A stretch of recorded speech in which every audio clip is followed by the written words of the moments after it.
umetuita ili tutekeleze shughuli muhimu za jamhuri yetu. Tunakuomba uteremshie baraka zako sisi tuliokutanika hapa, na utujalie tuyatende na kufikiria mambo yote yatakayofikishwa mbele yetu kwa njia ya haki na uaminifu, ili utukufu na sifa zako siendelezwe, na ili kustawisha amani, ufanisi na heri ya nchi yetu, na wale ambao haja zao umezikabidhi mikononi mwetu. Amen.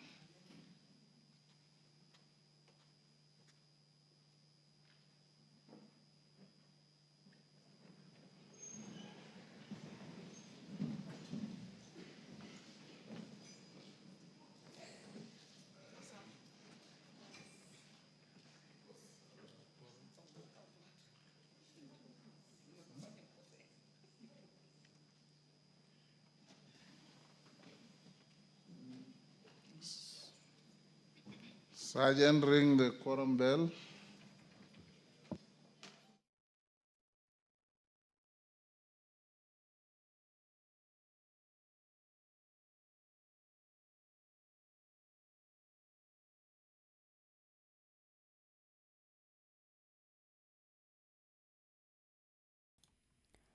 The Speaker of the National Assembly, who is currently presiding over the business of the National Assembly, has directed the quorum bell be rung for 10 minutes by the Sergeant-at-Arms to allow for members of Parliament within the presence of Parliament to make their way into the chamber this afternoon, to allow for the proper quoration of the House for the National Assembly to commence the consideration of businesses. Before I handed you over, I was just taking you through the motion number 13, where the National Assembly will this afternoon be considering the mediated version of the bill, and the bill in question is the Division of Revenue Bill that states the amounts of the shareable revenue to counties. And after having sat for 4 sittings, the committee appointed from both houses of Parliament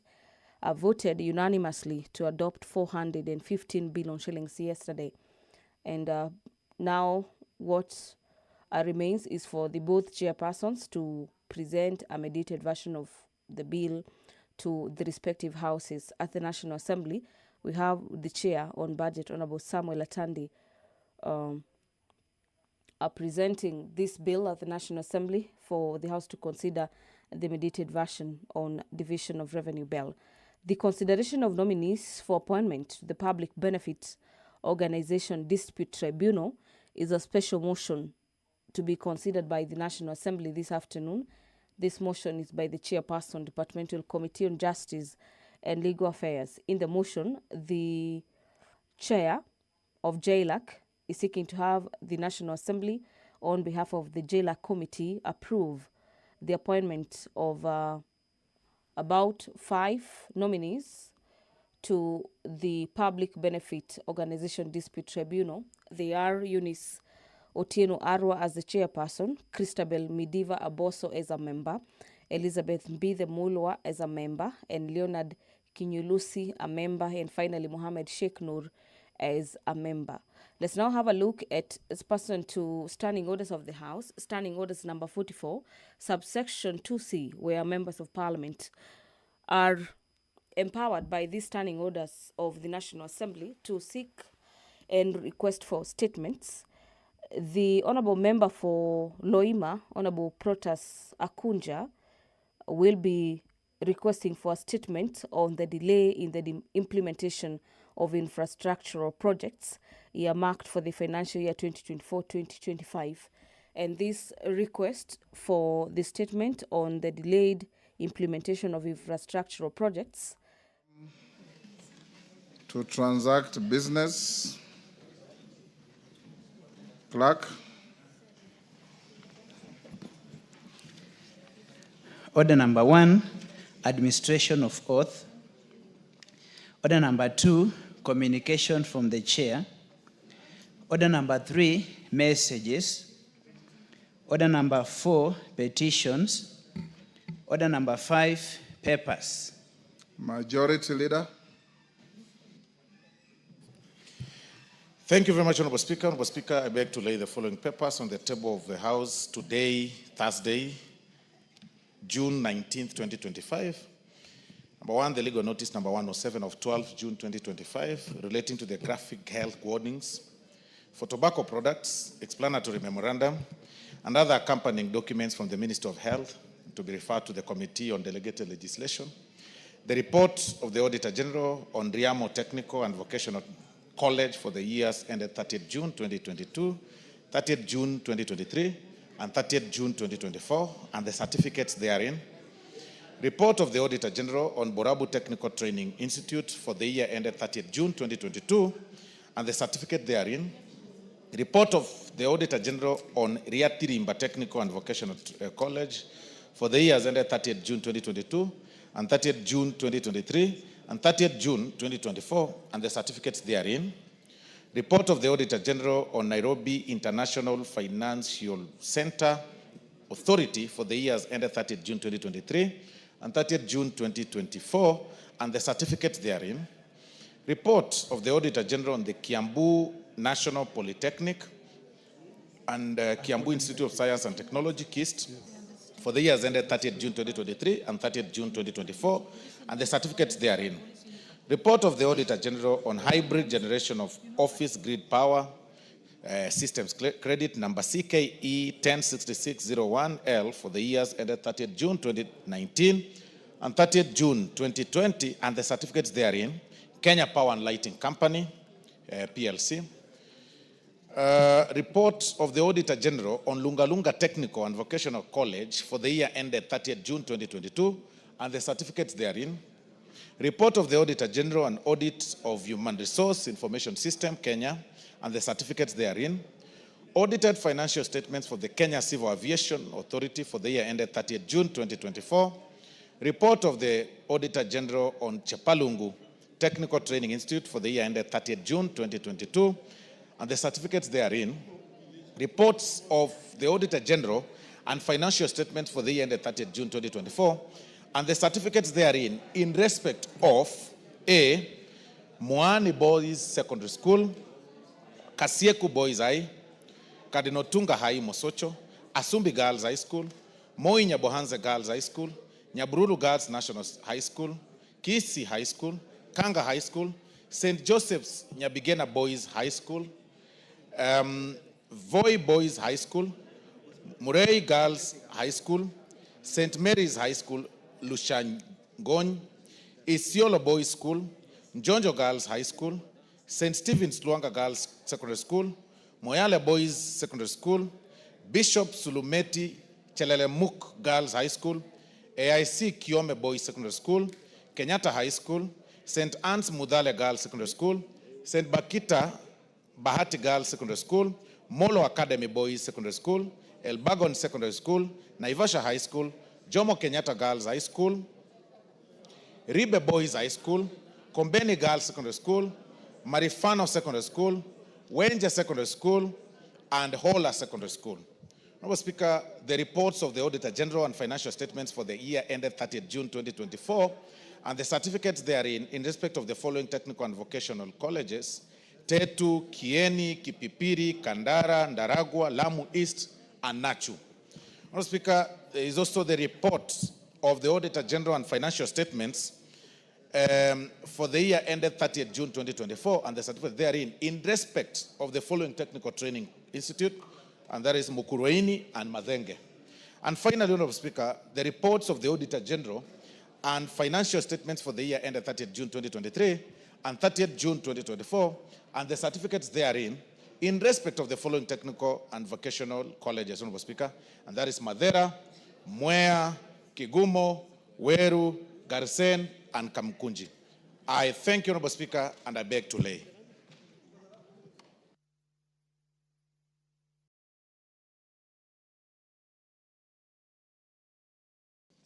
Honorable Soro. Next.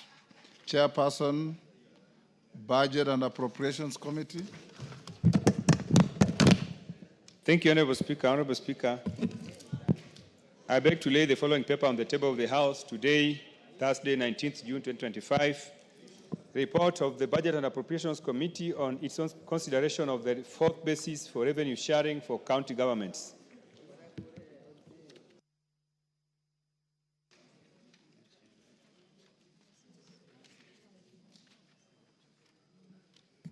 Order number 6, notices of motion.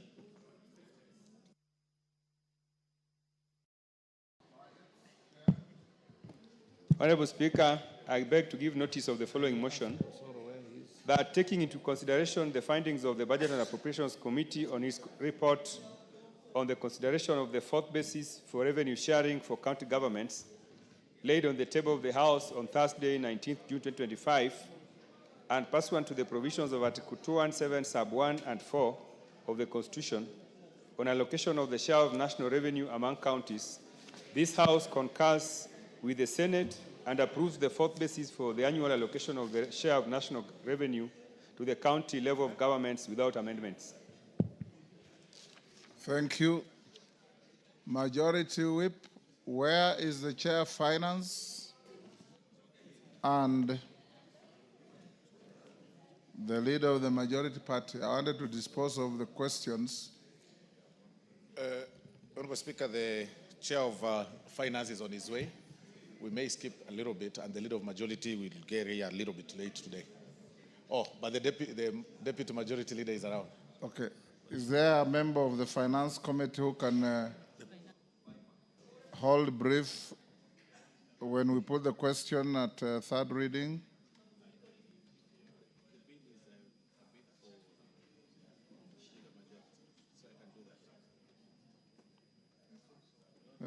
Yes, you can do that. Okay.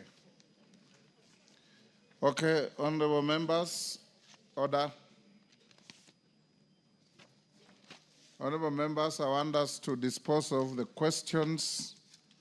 I believe you have your supplementary order paper. Dispose of questions at order number 8, 9, 10, 11, and 12. Then we go to statements before we come back to order number 13 and eventually go into the committee of the whole.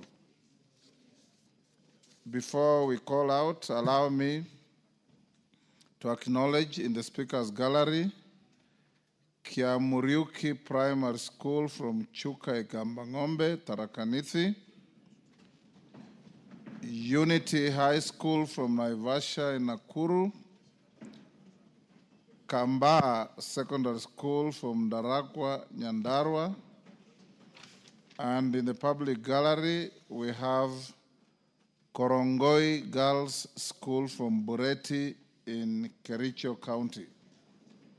On behalf of, yes, Honorable Member, you want to then do it for everybody? Yes. Thank you, Mr. Speaker. On behalf of this House, we want to welcome all the students from all the counties and the schools that are here today, especially Korongo Girls, the most progressive school and the most disciplined girls' school in my constituency. On behalf of Parliament and the rest of us here, we welcome you to this honorable House to be able to see the proceedings and the things that do happen in furthering the welfare and the education of our students in the country. We welcome to this hallowed place and enjoy your time while you're here. Thank you. Thank you. On behalf of the Speaker and the House, we welcome all the students, their teachers, and those accompanying them to the House of Parliament. Owen, are you ready? Can we now go to order number 8? Order number 8, motion, report of the Committee of the Whole House on the Finance Bill, National Assembly Bill number 19 of 2025, question to be put in third reading. Honorable members, I'll now put the question at order number 8, which is that this House do agree with the report of the Committee of the Whole House on its consideration of the Finance Bill, National Assembly Bill number 19 of 2025. As members of that opinion say aye. Aye. Will those of the contrary opinion say nay? The ayes have it. Mover.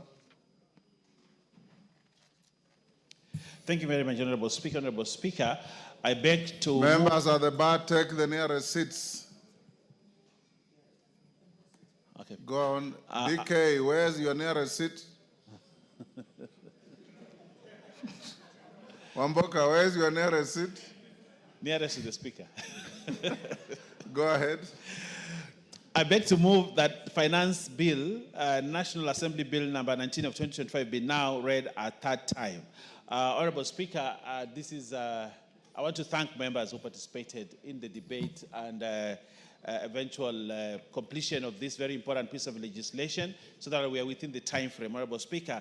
And having said that, I would like to request Honorable Kwenya Thuku, who was one of the members that contributed very much in this bill, to actually second. No, he was there. Thank you, Speaker. I wish to take this opportunity to second the bill. Thank you. Thank you. Honorable members, I now propose the question, which is that the Finance Bill, National Assembly Bill number 19 of 2025 be now read a third time. I'll now put the question, and I'm satisfied we have quorum. And the question is that the Finance Bill, National Assembly Bill number 19 of 2025 be now read a third time. As members of that opinion say aye. Aye. Will those of the contrary opinion say nay? The ayes have it. A bill for an act of parliament to amend the laws relating to various taxes and duties and for matters incidental thereto. Next order. Order number 9, motion, report of the Committee of the Whole House on the Kenya National Council for Population and Development Bill, National Assembly Bill number 72 of 2023, question to be put in third reading. Thank you. Order. Order, KJ and your colleague, take your seats. Honorable members, I now put the question at order number 9, which is that this House do agree with the report of the Committee of the Whole House on its consideration of the Kenya National Council for Population and Development Bill, National Assembly Bill number 72 of 2023. As members of that opinion say aye. Aye. Will those of the contrary opinion say nay? The ayes have it. Mover. Thank you, Honorable Speaker. Honorable Speaker, I beg to move that the Kenya National Council for Population and Development Bill, National Assembly Bill number 72 of 2023, be now read a third time. Honorable Speaker, again, I want to thank the members who participated yesterday. Yesterday, we had a full house here of, not full house in terms of numbers, but people who actually combed through the bill. And we had a robust debate, Honorable Speaker, and this is a good piece of legislation. Yes, we had the numbers. And I want to thank the members that stayed to debate and to actually go clause by clause. And I also want to thank the chair, Honorable Speaker, who was there. The two chairs, David Ochieng and Kaluma, the sacrifice. We went up to, I think, 9 o'clock, and we did. There is no sacrifice. They were working. They were working. Yes. They were working. And they did a good job. If you have something like tea, you can give the two gentlemen for a good job. But then I also want to call Irene Mayaka, who was here throughout. Yes, to second. You know, I always think you are a third-term member. So Irene Mayaka, please second this bill. Thank you. Yes, Irene, go ahead. Thank you, Honorable Speaker. I second. Take your seats. Honorable members, I now propose the question, which is that the National Council for Population and Development Bill, National Assembly Bill number 72 of 2023, be now read a third time. We put the question? And I confirm that we have quorum in the House. I now put the question, which is that the National Council for Population and Development Bill, National Assembly Bill number 72 of 2023, be now read a third time. As members of that opinion say aye. Aye. Will those of the contrary opinion say nay? The ayes have it. A bill for an act of parliament to provide for the establishment roles and functions of the Kenya National Council for Population and Development, and for the establishment of the board of the council and for connected purposes. Order number 10, the Appropriation Bill, National Assembly Bill number 23 of 2025, second reading, question to be put. Minority Whip, take your seat.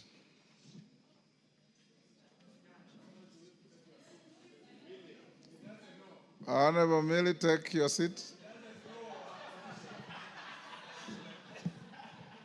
Honorable members, I now put the question at order number 10, which is that the Appropriation Bill, National Assembly Bill number 23 of 2025, be now read a second time. As members of that opinion say aye. Aye. Will those of the contrary opinion say nay? The ayes have it.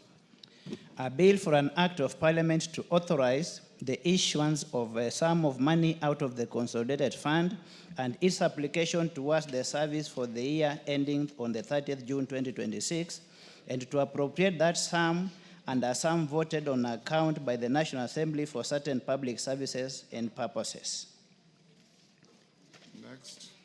Order number 11, the Equalization Fund Appropriation Bill, National Assembly Bill number 21 of 2025, second reading, question to be put. Honorable members, I'll now put the question at order number 11, which is that the Equalization Fund Appropriation Bill, National Assembly Bill number 21 of 2025 be now read a second time. As members of that opinion say aye. Aye. Will those of the contrary opinion say nay? The ayes have it.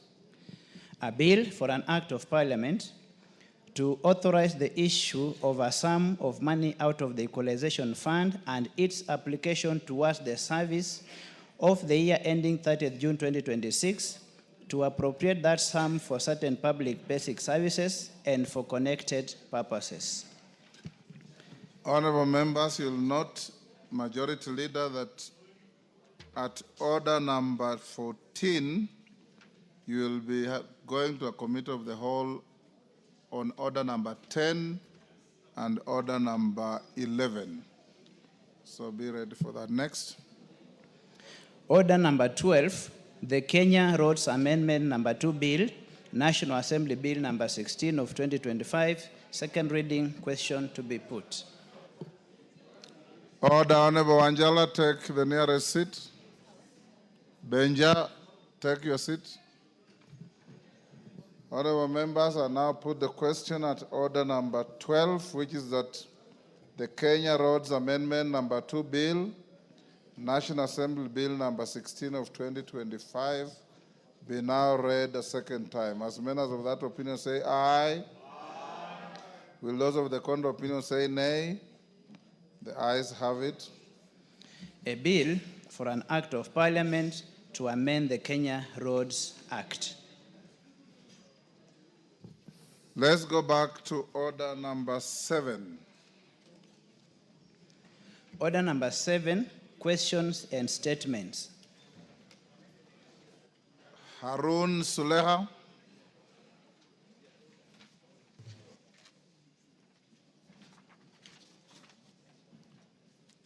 Is Honorable Harun Suleha in the house? Yes. Where is she? I'm here. Go ahead. To do it.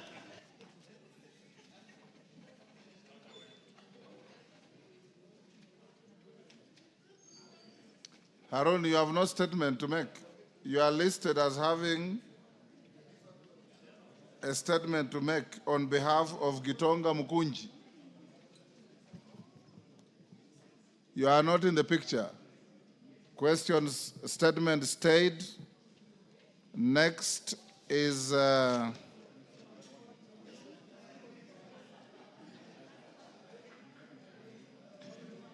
Honorable Protas Akuja, member for Loima. Thank you, Honorable Speaker. Honorable Speaker, yes. I rise to request for a statement regarding the status of social services project earmarked by Budget and Appropriation Committee during the public hearing in the year 2024-25 financial year. Honorable Speaker, pursuant to Standing Order 44.2C, I wish to request for a statement from the chairperson of the Budget and Appropriation Committee regarding delay in implementation of infrastructural projects earmarked for financial year 2024-2025.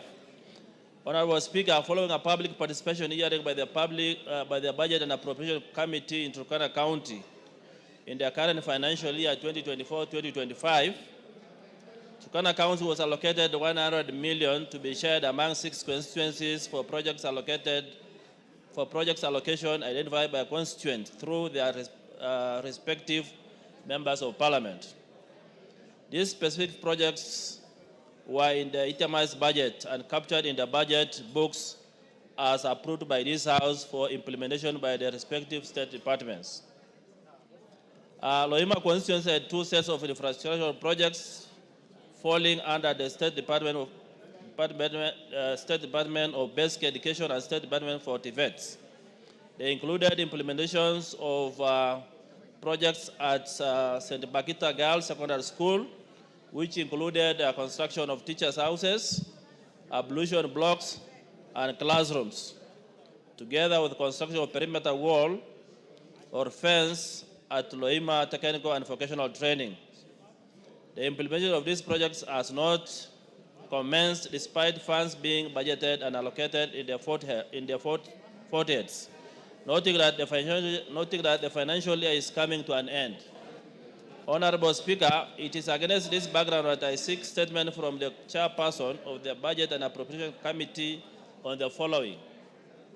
Report on the status for implementation of projects approved by Budget and Appropriation Committee during the public participation hearing in the year 2024-2025 financial year.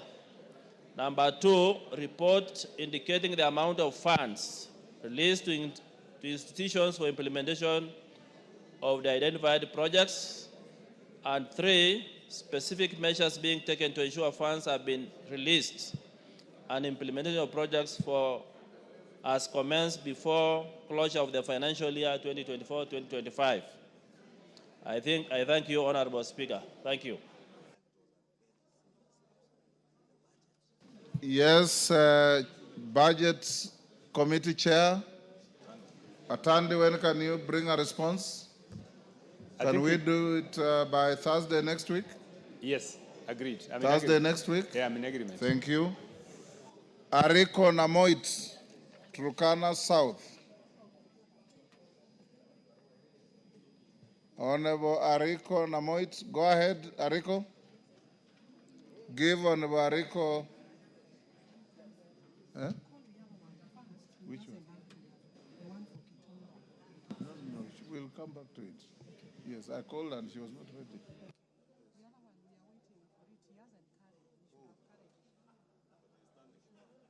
Namoit, give him the mic. You don't have your statement. Yes. Why? They have not supplied it yet to me. The order paper was out yesterday and you ought to have seen that you are listed to request for a statement. Honorable Speaker, I've gone to the table office. They said it's here. What do I do? What you ought to do is when you file a statement at the table office, you retain a copy. You ready now? Yes, Honorable Speaker. Who has a point of order? Benja, what's your point of order?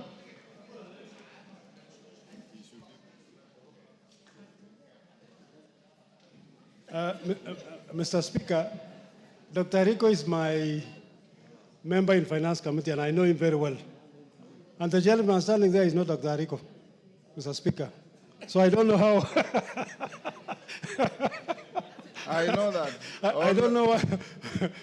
He's not Dr. Rico, Mr. Speaker. And I know where Rico sits in this house.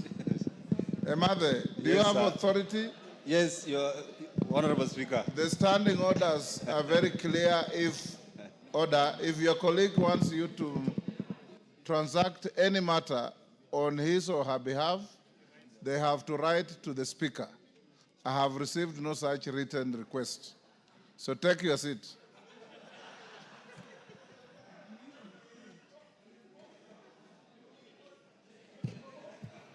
I have now been shown a written request which was not available to me.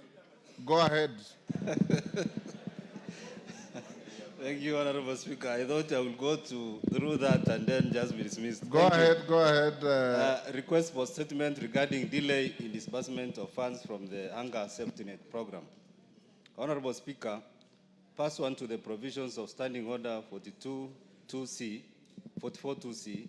I wish to request for a statement from the chairperson of the Departmental Committee on Social Protection regarding delays in the disbursement of funds under the Hunger Safety Net Program.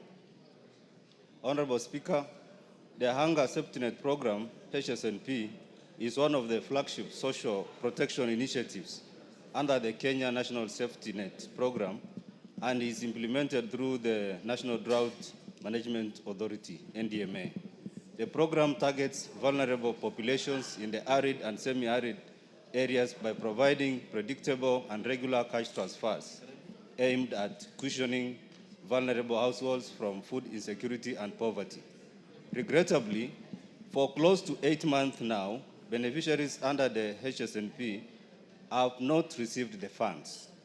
This delay has impacted over 100,000 households, exacerbating hunger, malnutrition, and deepening poverty in the affected areas. This non-disbursement negatively affects the socio-economic status of the communities dependent on the programs.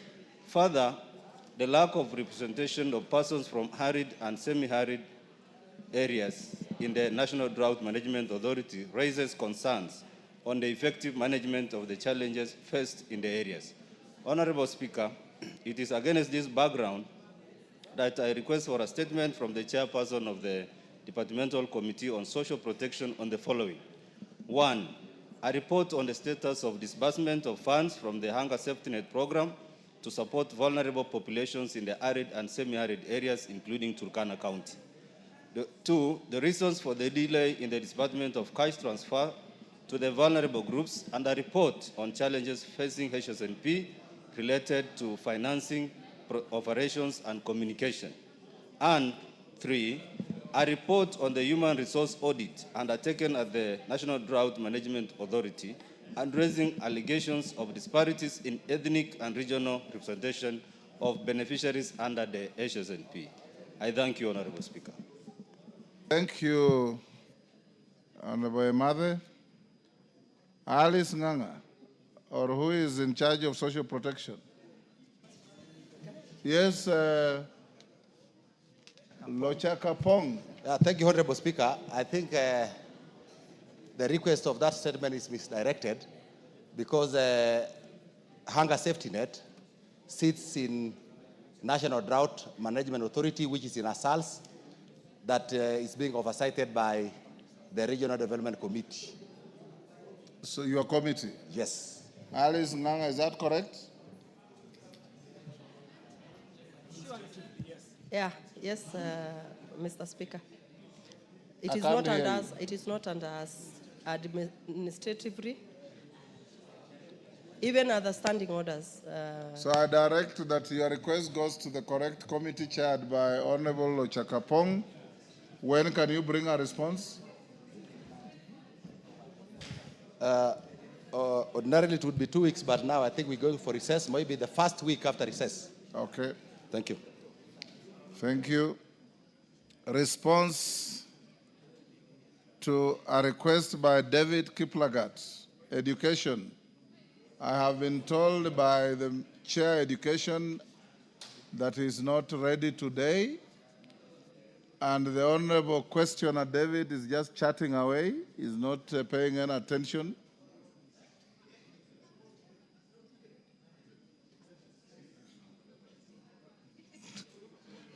David. Yes. You are chatting away the afternoon when you are part of our business. Your statement will be responded to next week on Wednesday. No, you can't.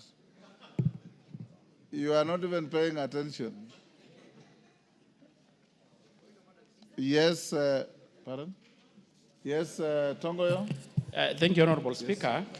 Honorable Speaker, you recall last week I did promise the House that today, the Thursday, we were supposed to have the CS Interior appearing before the committee to respond to several statements numbering about 17 to 18 that has been were asked by members of this House. Honorable Speaker, unfortunately, the CS did write a letter to us last evening indicating that there is ongoing cabinet retreat, thus making him unavailable for today's meeting. Honorable Speaker, and considering that we are going for recess, hopefully next week, I need your guidance on what I should do with the statement from the members. It's a big backlog, Honorable Speaker. Thank you, Honorable Tongoyo. Indeed, we did agree that the minister will be appearing before your committee. I'm also aware that there is a cabinet retreat. In fact, I had delegated the majority leader to go and address the cabinet retreat, which he has done and just come back. So ensure, majority leader, that the Minister for Internal Security is here on Wednesday to respond to those homicide cases and the requests for explanation. And on the backlog of statements, we are going on recess, but committees will be going on. So pick any date in the course of the recess, notify your colleagues who have statements to come and appear to prosecute them before you. Yes, Wangari? Thank you, Mr. Speaker, and thank you for indulging me. Mr. Speaker, I had requested a statement on betting, specifically on the game of Aviator, which was before the last recess. You directed that it be responded after recess. Mr. Speaker, I'm worried we are going to another recess, and there is still no communication on that statement. Finance Committee. Is the Chair of Finance here? What you do, Wangari, fish out the copy of the statement and drop at my office. I'll give direction. Honorable members, allow me to acknowledge the following schools in the Speaker's gallery.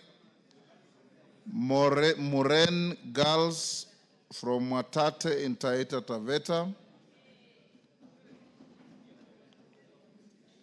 Students, when your school is called, you stand up to be acknowledged. Alliance Boys High School from Kikuyu, Kiambu.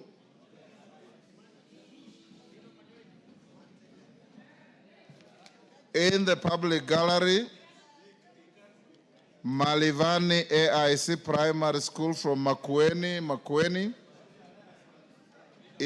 Ibara Girls Boarding from Borabu, Nyamira. Yes, Majority Leader.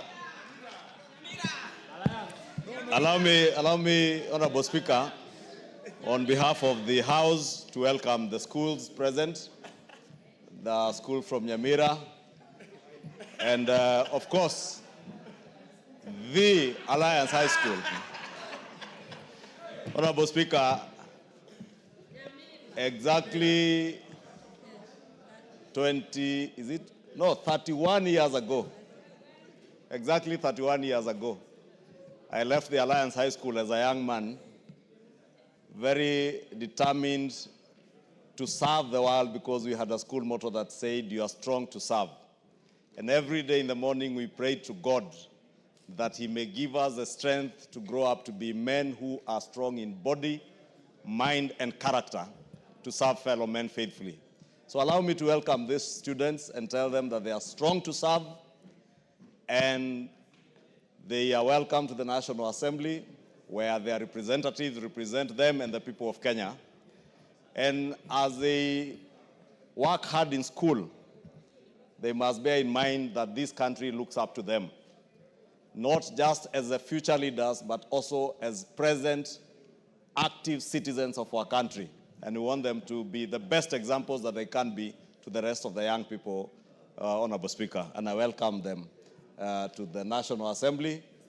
I was in Smith House in 1994, I was the House Captain in Smith House, and the senior prefect in charge of discipline, Honorable Speaker. That is where you find me being a very disciplined person because of what I had to lead by example. And that is why even now when I lead here, I want to ensure that each and every one of us, including the member for Juja, becomes a disciplined legislator. Thank you, Honorable Speaker. Thank you, Majority Leader. You know, you as truly here went to a better school called Friends School Kamsinga. But two of my sons went to the Alliance High School. Yes, member for Mwatate, Mbogo. Hey, Mbogo.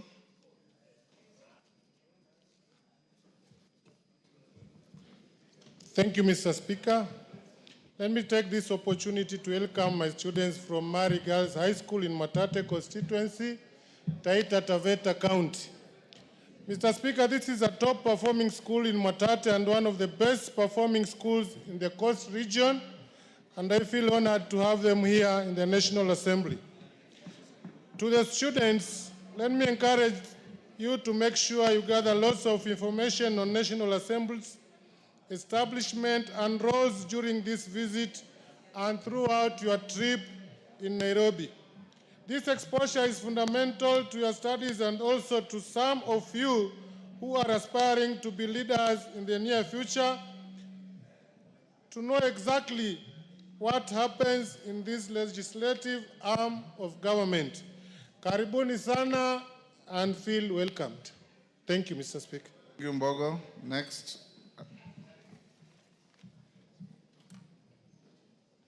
Clerk, next. Yes, Emily Odhiambo. Mr. Speaker, of course, I do welcome the students that have come here, but that's not the reason why I'm standing, Mr. Speaker. Mr. Speaker, yes. I just wanted to get clarity whether Honorable Wamushomba, whether Wamushomba is properly dressed. Order. Because she's adorning party colors. She's wearing yellow, her dress is yellow, her shoes are yellow, Order. Everything about her is yellow. Is it appropriate to wear party colors in the House? Because she's adorning UDA colors, Mr. Speaker. And it's against the standing orders of the House. I'm focusing on Wamushomba. Order, Wamushomba. Nobody has invited you to say anything. Order, honorable members. Order.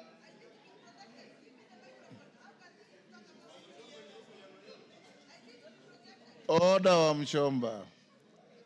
Honorable Millie, in the order. In my communication about dress code, the Speaker never prohibited any colors.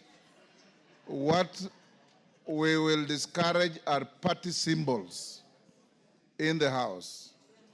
The Speaker is colorblind in terms of the color of the clothing you wear. So Honorable Wamushomba is properly dressed. Yes, KJ. Mr. Speaker, my concern is in the veracity of the information being given by the Honorable Millie Odhiambo. Is she really in order to contend that the Honorable Wamushomba is in yellow and everything that she has on is in yellow? What measures does the Honorable Millie Odhiambo have to confirm that everything that Honorable Wamushomba has is in yellow?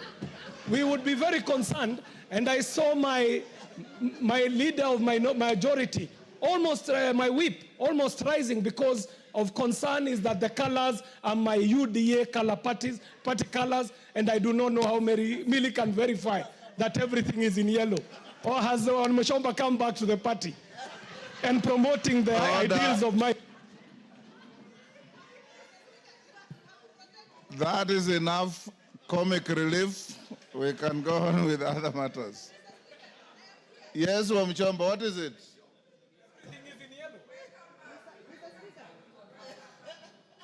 Mr. Speaker, it's unfortunate that my colleague and my senior Honorable Millie Odhiambo can only see Gathoni Wamushomba in the whole House.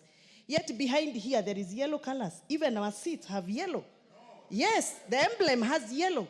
I don't know why are you so particular about yellow. Why are you so particular about this wonderful lady who is in black and yellow? It is because you know I have come here to dissect the finance bill and protect the wish of the Kenyans who you have refused to talk for. That is why you are all talking about me, because you know I am here because you have failed.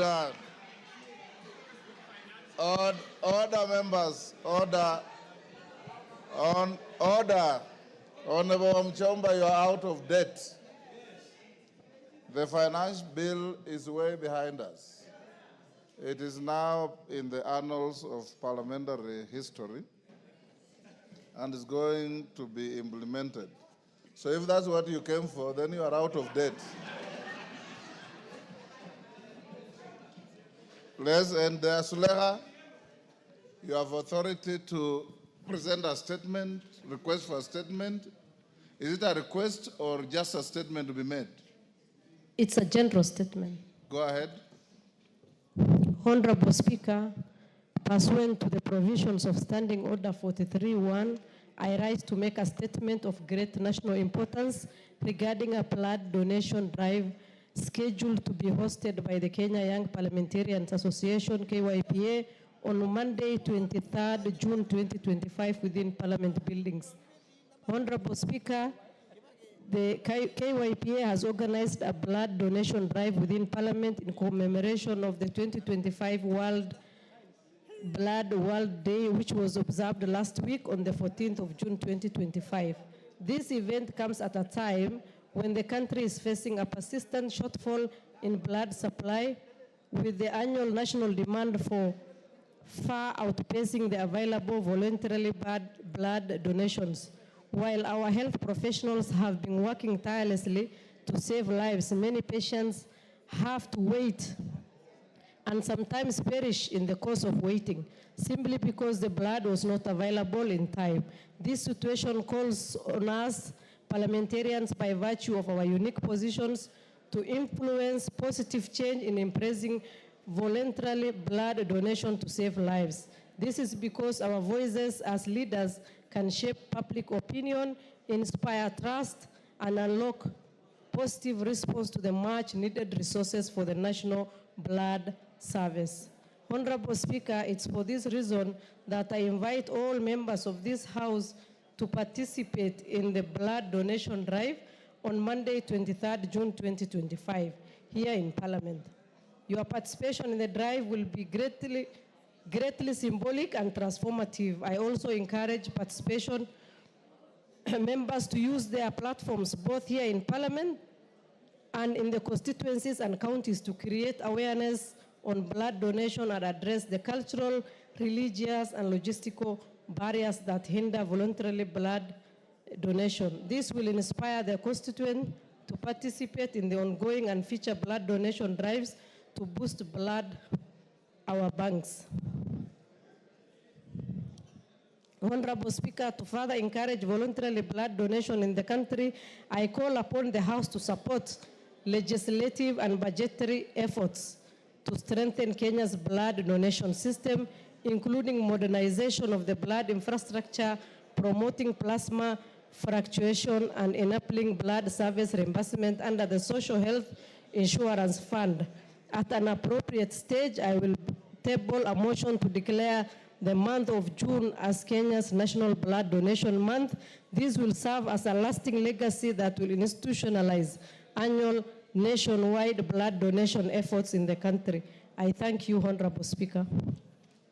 Thank you, Suleha. Honorable members, we go to the next order. Order number 13, motion.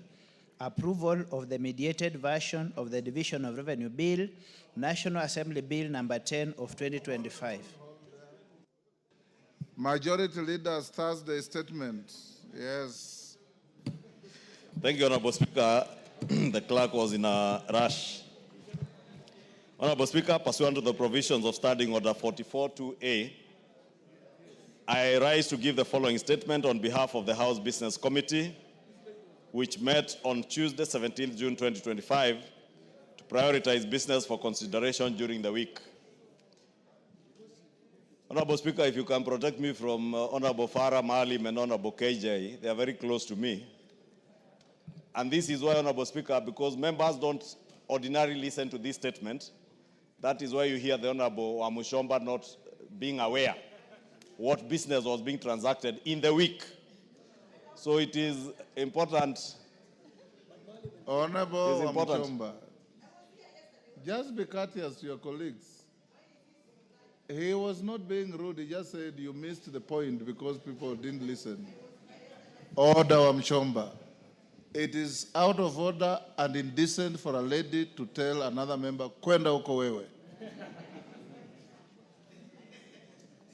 You should not behave like that. Order, Honorable Wamushomba. You know, Honorable Speaker, thank you for your protection. I was making this point not just for Honorable Wamushomba's sake, for the sake of all members of Parliament and the country at large. Honorable Wamushomba might have been here yesterday, but she clearly was not aware that the finance bill was being transacted on yesterday. We finished with debate on second reading the day before. We dealt with Committee of the Whole House yesterday, finalized, and you just put the question this afternoon. Therefore, Honorable Wamushomba should just be courteous and pay attention to what goes on in the House better than what goes on out there. Honorable Speaker, with regard to business now scheduled for Tuesday next week, the House is expected to continue with consideration of the following bills, should they not be concluded today. The second reading of the County Public Finance Laws Amendment Bill, Senate Bill number 39 of 2023, the Virtual Asset Service Providers Bill of 2025, and the Kenya Institute of Primate Research Bill of 2024. Additionally, Honorable Speaker, debate will be undertaken on the following motions, some of which are listed in today's order paper. 1, consideration of the fourth generation revenue sharing formula for counties, which you made a communication on yesterday. 2 is consideration of Senate amendments to the National Disaster Risk Management Bill, National Assembly Bill number 24 of 2023, and resultant committee of the whole House. 3 is consideration of the performance audit report on the provision of services to persons with disabilities by the National Council for Persons with Disabilities.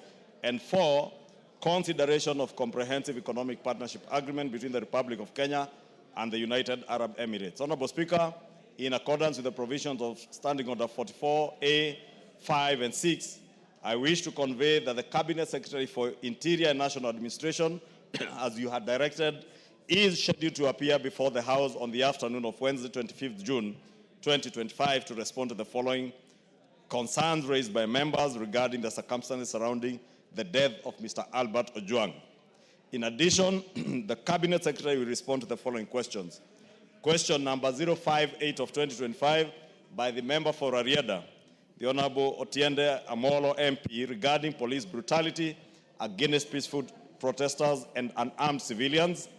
2, question number 059 of 2025 by the member for Nairobi County, the Honorable Esther Passaris MP, regarding the implementation of the body-worn cameras in the police force. And 3, question number 060 of 2025 by the member for Suba North, Honorable Millie Odhiambo Mabaona MP, regarding the deaths of persons while in police custody. Honorable Speaker, as I conclude, I wish to remind members that the House is scheduled to proceed for a short recess next week. As such, members should note that the House may be required to sit longer or have additional sittings on some days to conclude priority business before proceeding on recess at the end of that week. Finally, Honorable Speaker, the House Business Committee shall reconvene again on Tuesday, 24th June 2025 to schedule business for the rest of the week. I now wish to lay this statement on the table of the House. Thank you, Honorable Speaker. Thank you, Majority Leader. Next order. Was constituted by the National Assembly, by the Speaker of the National Assembly and the Speaker of the Senate, pursuant to Standing Orders 149 of the National Assembly and Standing Order 166 of the Senate. Honorable Speaker, the committee was established to facilitate consensus between both the houses on the Division of Revenue Bill 2025. Honorable Speaker, our primary role was to reconcile the differences that had arisen between the National Assembly and the Senate on the proposed allocation of revenue between the national and county governments. Honorable Speaker, I would like to inform members that the National Assembly had proposed to allocate equitable share to counties of 405.1 billion, while the Senate had proposed to allocate 465 billion to counties, as equitable share to counties.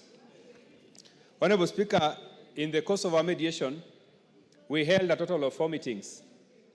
And Honorable Speaker, the process of mediation requires extensive consultations. And to date, I would like to thank the various stakeholders who engaged us in the process of arriving at the mediated figure.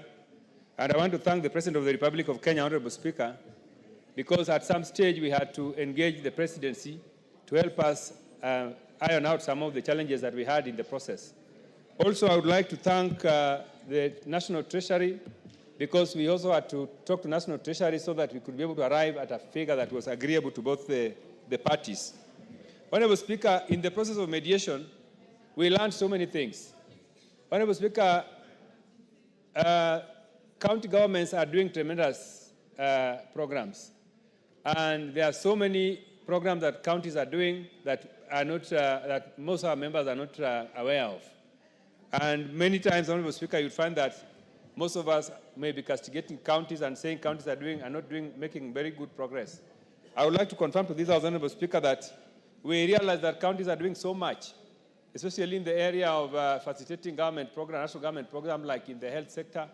Many counties have already onboarded so many people into the SHA programs. And they are working very hard to ensure that some of these programs are successful. Honorable Speaker, also there are programs that the national government and county governments are engaged in partnership, some of which involve construction of CAIPs, County Aggregation and Industrial Parks. Most counties, Honorable Speaker, have been able to finish some of those programs.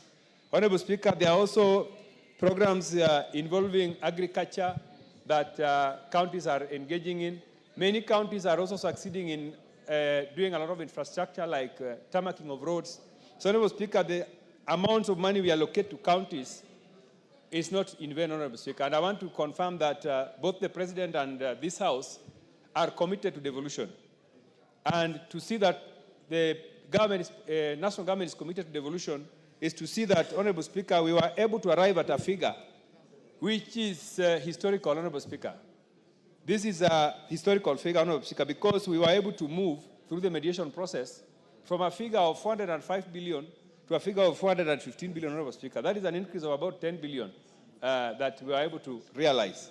Honorable Speaker, this shows that this House and the national government are both committed to devolution.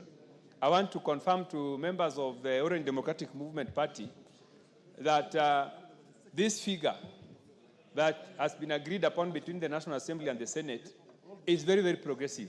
And I would like to ask them to accept this figure because this is a step in the right direction to ensuring that ultimately devolution succeeds. Honorable Speaker, I would like to say that when we were in the process of mediation, there are some issues that came up. One of the issues that came up, Honorable Speaker, is that there are what we call non-discretionary expenditures.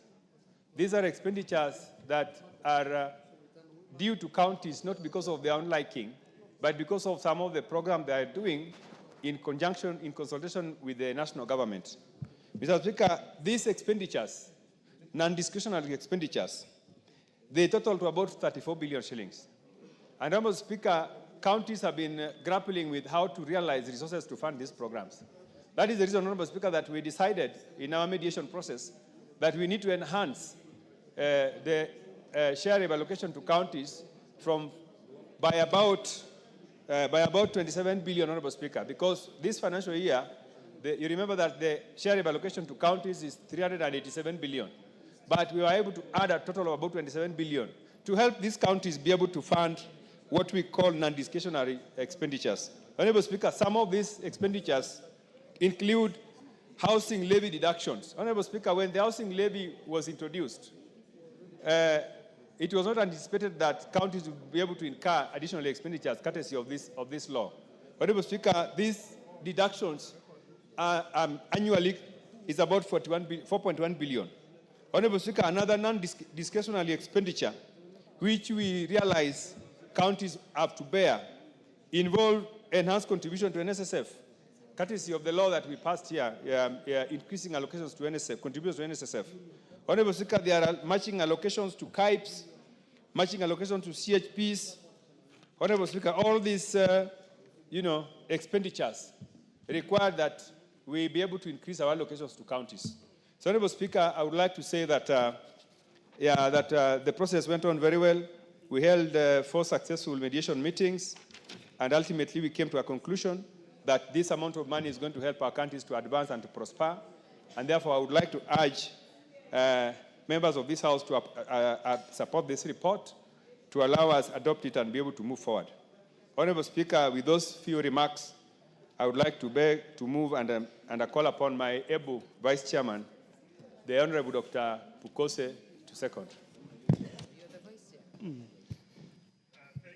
Thank you, Honorable Speaker. Honorable Speaker, I stand to second the mediated version of the Division of Revenue Bill, and I want to join my chair in thanking the honorable members from the National Assembly who are in that mediation team, including my neighbor here, Honorable GK, Honorable Naisula Lesuta. We also had Honorable Mishi, Sam, the women rep for Mombasa, and others who are not here now. Honorable Speaker, we also want to thank the Senate team led by Senator Roper for the understanding at the negotiation and agreeing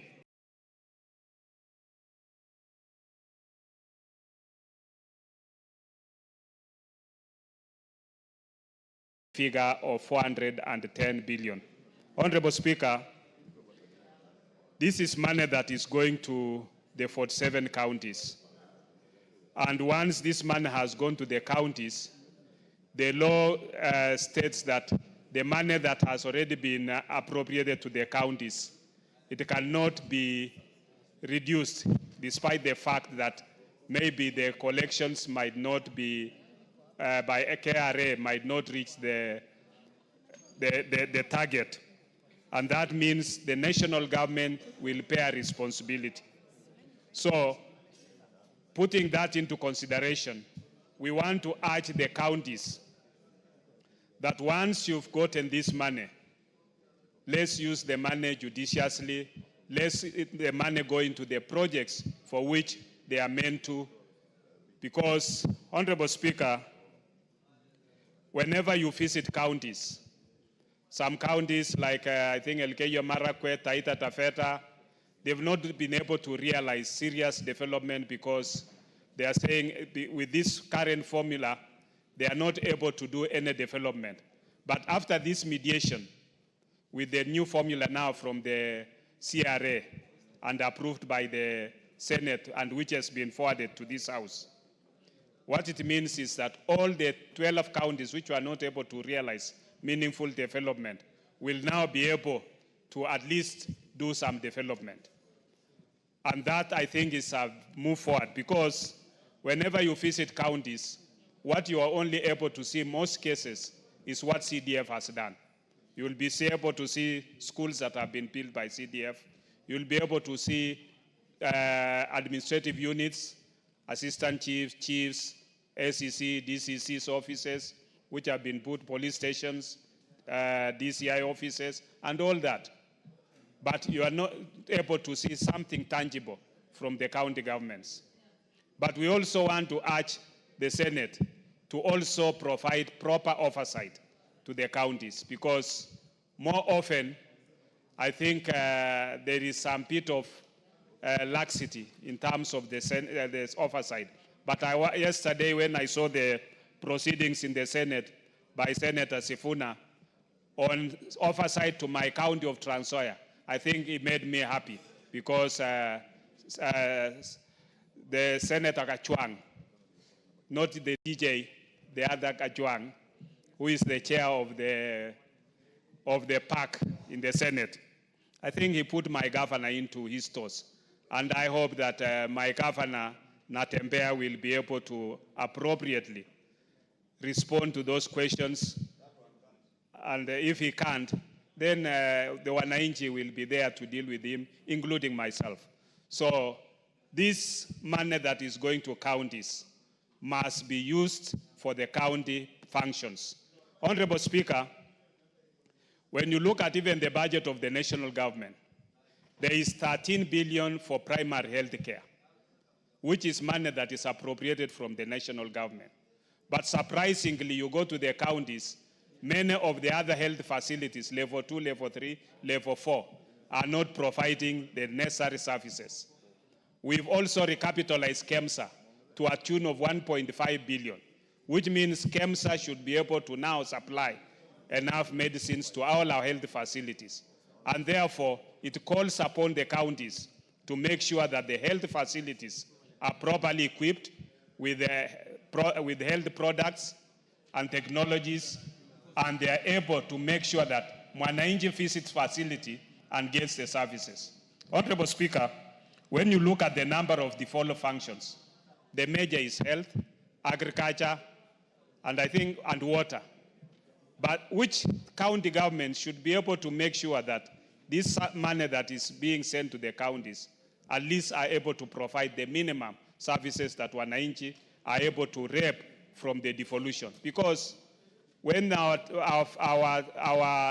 elders met in Bomas and came up with this issue of devolution, they meant services going closer to Wananchi.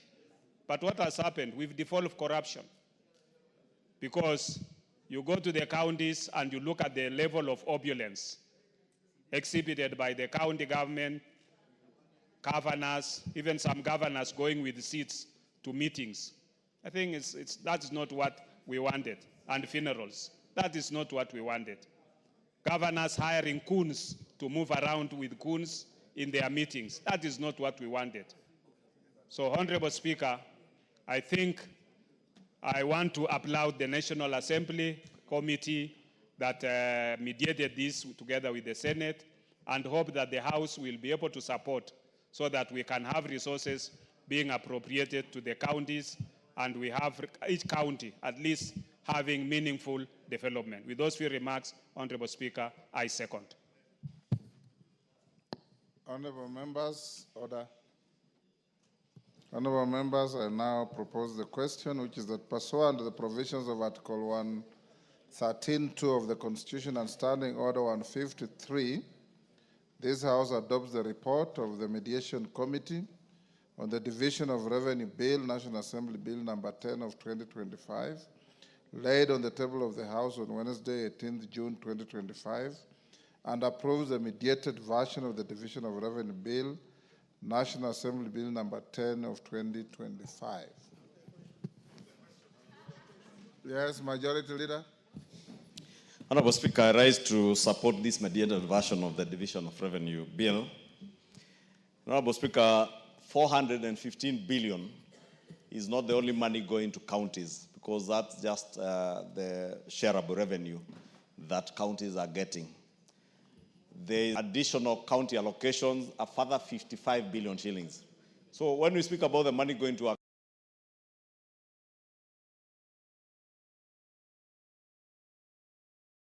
in the coming financial year, should be that 415 plus the 55, which is a whopping 470 billion shillings. 5 billion shillings above the 465 that our good senators had sought in the Council of Governors.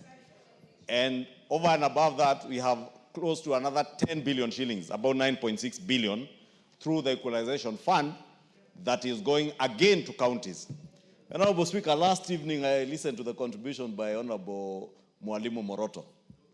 And, you know, he usually gets very agitated in the evening, I think on account of age.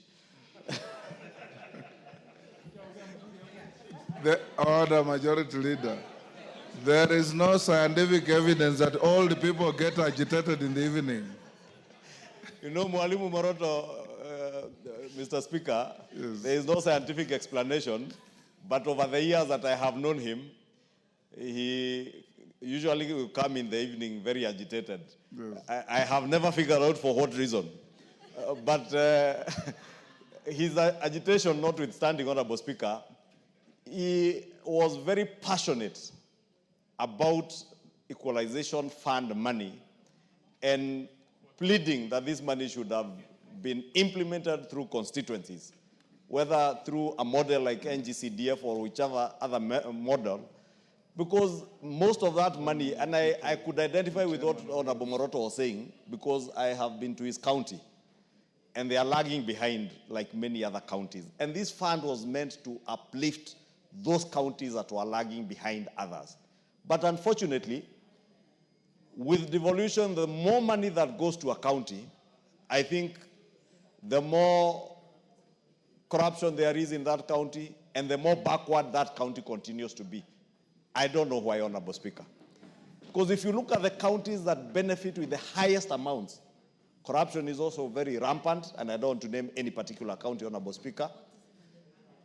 And also, Honorable Speaker, the status in which those counties were at the advent of devolution, most of them are still in the same state. So you have to ask yourself, where is all this money going to, Honorable Speaker? When I listened to the Vice Chair of the Budget and Appropriations Committee speak and allude to some counties, like his county in Trans Nzoia, I couldn't help but imagine these are the same governors who, when they are accused of corruption and EACC summons them to appear before them or they are arrested, they mobilize goons to even ban EACC and police cars on account of being asked to be accountable of the money. I'm saying this, Honorable Speaker, because these accounting officers in county governments, our governors, must be accountable of this money that is being appropriated to counties, Honorable Speaker. It is true, Honorable Speaker, that many Kenyans are still suffering without medication in their county hospitals. At a time, hundreds of billions are being devolved every year to our county governments, Honorable Speaker. I know we just come from a very painful journey on RMLF. Honorable Speaker, walk to any county in this country. MCAs say it openly that this RMLF money is the only money we would get to eat. Therefore, when we say here that when governors get RMLF money, Honorable Speaker, and I know we are about to do legislation around the issues that the court made a decision on, we must be emphatic and give conditions that will ensure RMLF money goes specifically to doing roads and not just doing maram roads. They must tarmac roads. Yes. We must conditionalize that money to ensure that, because there is no county in this country without a shopping center, without some sort of urban population, that at least this money goes to tarmac roads in those urban centers, or if they are doing in rural roads, roads already identified in work plans by the Kenya Roads Board, so that we stem the abuse of all these monies that are going to the counties. Because we can't give 415 billion in shareable revenue. It is all stolen. Honorable Speaker, if you look at the Comptroller of Budgets reports, you'll be shocked. The percentage of money going to development from this shareable revenue. And why, Honorable Speaker? Because if I am elected as a governor today, I will find ward administrators, sub-county administrators, I don't know, village liaison officers, who are on permanent and pensionable terms employed by your predecessor. Then a new governor comes into office, they recruit their own kin and their own friends and campaigners into the same permanent and pensionable jobs.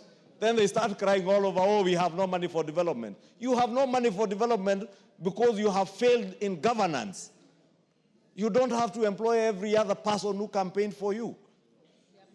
Grow the economies in the counties, and your supporters and those who campaign for you will be able to get jobs when economies in your counties are growing, when roads are functional, when hospitals are functional. Those economies will thrive, and all your supporters and your citizens in your counties will have job opportunities that will come their way. Therefore, with those many remarks, Honorable Speaker, allow me to support with that caution, Honorable Speaker, that when we come to do the law, and I hope the chair of the Roads Committee is listening if he's still here, the Honorable GK is here, that we must conditionalize that money for RMLF. Just like when we do the additional county allocations, that money comes with conditions, even this one for RMLF must come with. And the cardinal condition on shareable revenue must be accountability and transparency in how this money is utilized at the county level. Thank you, Honorable Speaker. I beg to support. Yes, Farah, I'll give you just the question. Speaker, while I also want to put my voice in supporting this mediated version of the Revenue Division of Revenue Bill, National Assembly Bill number 10 of 2025, I also want to add my voice into the rampant corruption that is so prevalent in our country right now. You wonder what is happening to the law and order in the country here. We have equalization fund, which was supposed to be used to help the counties that were left behind from the colonial days, who are marginalized systematically. And that equalization fund right now, the county governments want to lay their hands on that. And before we could even go far, in one constituency, the governor has the audacity to call the councillor, the MCAs, and tell them, you people have been disturbing me, you want to put a motion of impeachment on me, you can take that one for your ward. 23 million, 20 million, 15, literally parceling it out and telling them that is where you're going to make money. The idea is that these MCAs would go there. I don't know if they're going to accept it. A few of them have called me and they were disgusted by it. And just create some things like a small pans out there out of nowhere without proper bill of quantities there, and they take the money. Whereas I had indicated myself before that we need that money to put in an infrastructure, help the entire rural area of my constituency get the national grid. And by the way, REREC has got the materials. All they need to do is for the labor itself. That place would have lit up the entire constituency. But when you put that in the hands of governors, then what happens? Only labor and transport is what was supposed, that money, 200 million can lit up my entire constituency, help with labor and transport, and that's it. Because the materials are there with REREC. But when you allow the county, I don't know why even the executive is scared of the county governments. Why are they allowed to do the kind of corruption they're doing, which is rampant, which is unbridled? Unbridled, literally. It's a runaway, amok, berserk. I think that's where, somebody told me the other day, old age and death comes through the legs. When you get older, you begin losing the strength of your own feet themselves, and basically the muscles don't work. Why is this country's atrophy starting from the county governments and from governors that are crooked, that have treated the entire resources as personal property? And we have an executive here. And this message goes straight to the executive and all the agencies that are supposed to work with that, who are supposed to make sure that they do the needful in the maintenance of law and order and protect the national resources for the benefits of Kenyans. For the benefits of Kenyans. Because when these things are happening, and they're happening in the manner in which they're happening, with almost zero public participation, and people are making money out of that, and we allow it to happen. We allow hundreds of billions of Kenya shillings to get wasted. And for governors to have their vehicles, take choppers, take planes, and everything else, and literally turn this into a private property. Mr. Speaker, I think we have a problem in this country, and this house being a legislative house, a lawmaking house, that has that express ability to do that, and the constitutional mandate to do that, we better begin dealing with these things very well, and saying that we're not going to pass any of these appropriations before certain things are put in place. You remember when we were trying to negotiate the RMLF, before the courts pronounce themselves into that, because the governors were the ones who are pushing for these things. And they're also coming for the CDF.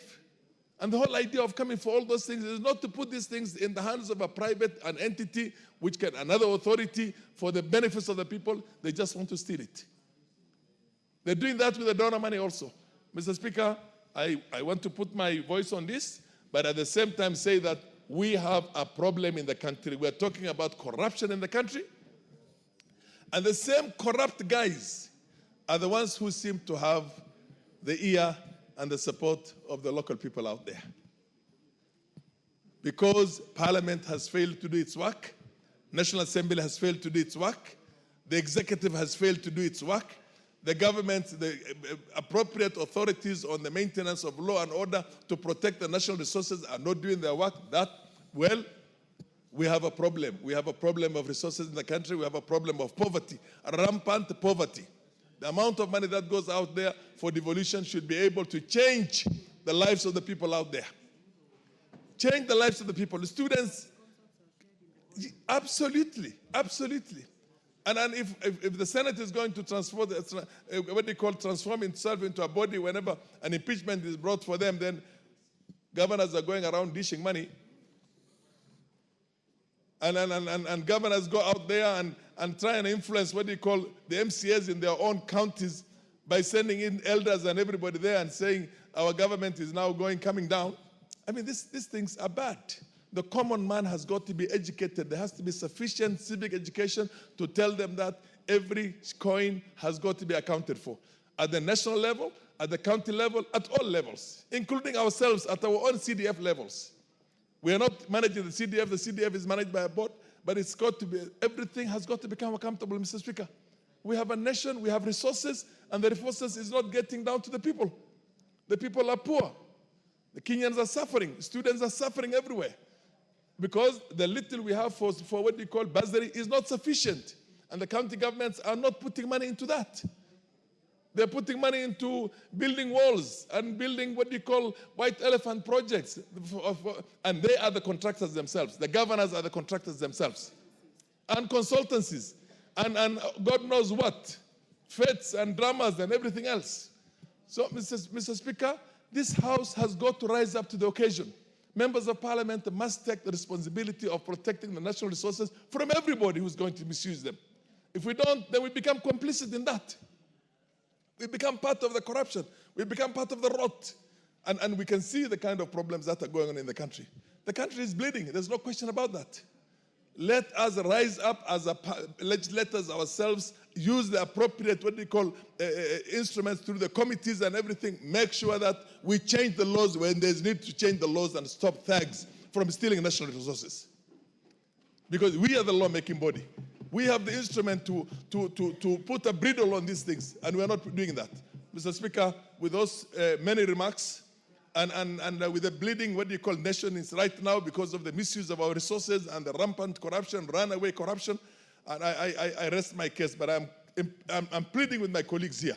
Let us rise up to the occasion to protect Kenyans and to protect the minimum resources that we have so that they're put to a good use. There's no medicine in the hospitals. There's nothing. Thank you, Mr. Speaker. Honorable members, before I give the next member, allow me to acknowledge Kitengela East Adventist School, Kajiado East, Kajiado, Nunguni Junior School from Kaiti in Makueni, Moi Girls High School, Ainapkoi, Uasin Gishu, Don Bosco Manyata from Embu, and Molo Academy from Molo, Nakuru County. On my behalf and on behalf of the House, we welcome the students, their teachers, and those accompanying them to the House of Parliament. Now, Benja, you wanted to welcome school. I'll give you half a minute because you are interrupting ongoing debate. Okay, thank you, Mr. Speaker. Let me first and foremost welcome all the students from Faria schools in the Republic, Mr. Speaker. Let me tell them welcome to Parliament. I wish them a very nice tour in Parliament and everywhere else they are going, Mr. Speaker. Mr. Speaker, I welcome in particular Moigal Selfridge, because, Mr. Speaker, amongst them, Mr. Speaker, is my daughter. And I'm told the Deputy Speaker also was a student there. So let me welcome all of them to Parliament. I wish them a nice tour. And I want to inform them, Mr. Speaker, that Parliament is created under Article 94 and given functions under Article 95. I wish them that they become great women and great men in future, Mr. Speaker. Some of them will be speaker, one of them will be a speaker like you. Some of them will be members of Parliament, Mr. Speaker, and other great people in the Republic, Mr. Speaker. So welcome. Thank you. Honorable members, this motion is a product of a bill you debated extensively and rejected the amendments to the bill by the Senate. And we took it to mediation. Looking at the Hansard, we're just saying what we said when we were rejecting the bill. Isn't that so? So let's have a consensus that I give 3-3, and then we put the question. Because you are just saying what you already said. It's on record. Yes, Wangare? I give 3-3. Thank you, Mr. Speaker. And I think if we just keep it short, we can be able to manage very fast. And first of all, is to thank the Mediation Committee for the work well done. But more importantly, Mr. Speaker, is to note, just as has been said, that CDF only gets about 50 billion versus 415 billion, which is not visible. But more importantly, Mr. Speaker, what the county government should do are 3 simple things.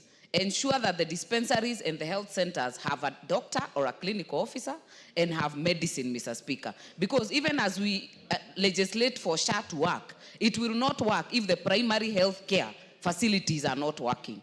The other issue, Mr. Speaker, even in schools, they only deal with village polytechnics and ECDs. The others is done by NGCDF. So, Mr. Speaker, some of these small things that should be seen are not being seen. But more importantly, Mr. Speaker, something I have observed with the county government, there is a lot of donor money going to the counties and through the counties. World Bank money. If you look at the housing programs, Mr. Speaker, the county governments are taking the lead as the ones doing it. Yes, the money is appropriated in this house. If you look at the markets, like the markets in my constituency, I have 4 markets. All of them are being done by the national government, but the county government will own them as their own. So they are using these projects to shine or try to show they are working, yet the appropriated money from this division of revenue is not being seen, Mr. Speaker. The other problem we have in this whole arrangement of county governments, Mr. Speaker, is the issue of the Senate.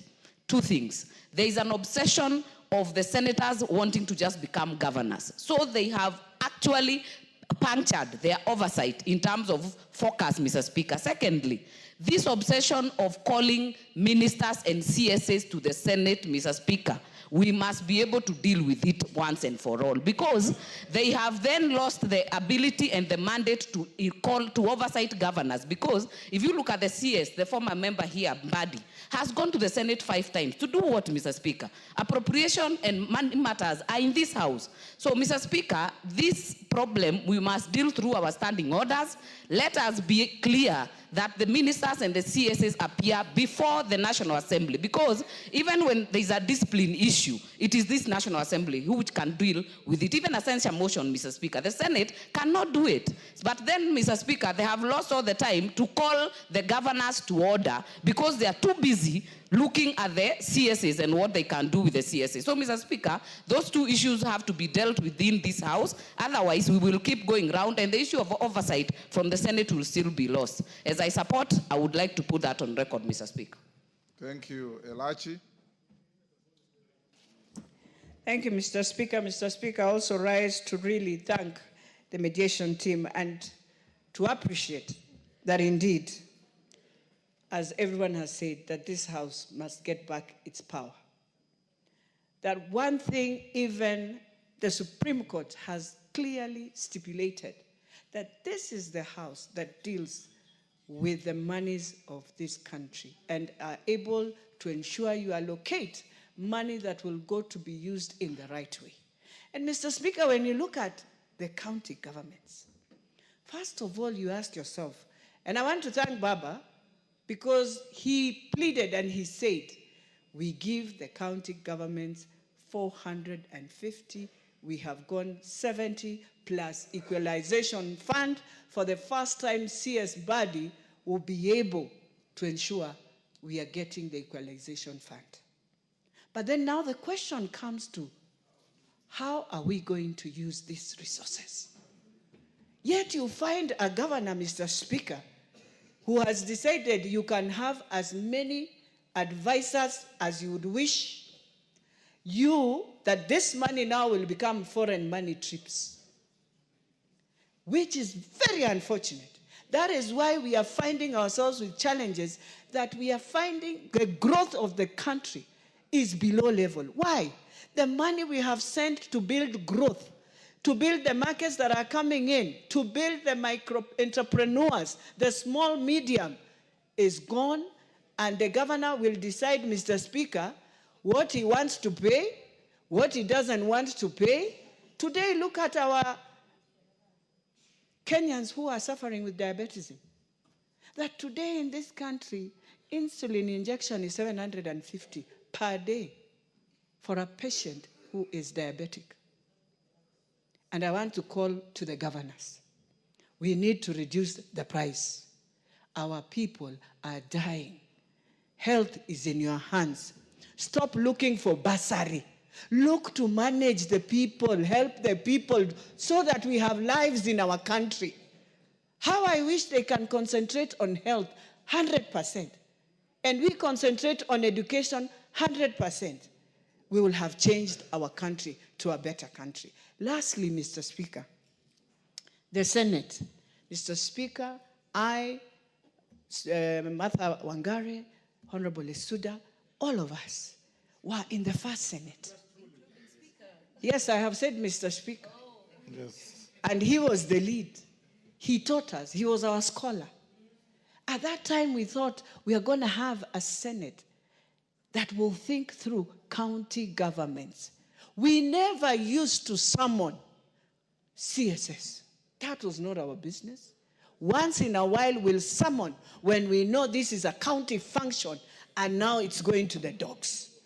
But today, the Senate we have is a National Assembly bill. In fact, for 5 years, we invited ministers not more than 5 times. Yes.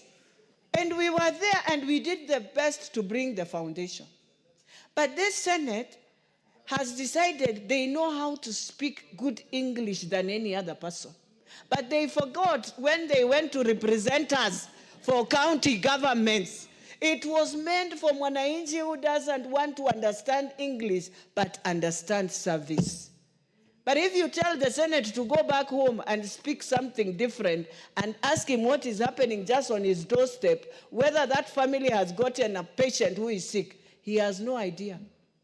He has in his own county, he has not done even monitoring and evaluation to understand how many people are sick of the chronic diseases we have. Yet that is the key function that went devolved 98%. So as I finalize, Mr. Speaker, this thing of roads, as in Nairobi, first of all, you cannot bring us Maram. So while you bring this, you should know, as we tarmac, and all counties must start tarmacking, monies that come from national government must be used to tarmac roads, not to make some, I don't know what road, no.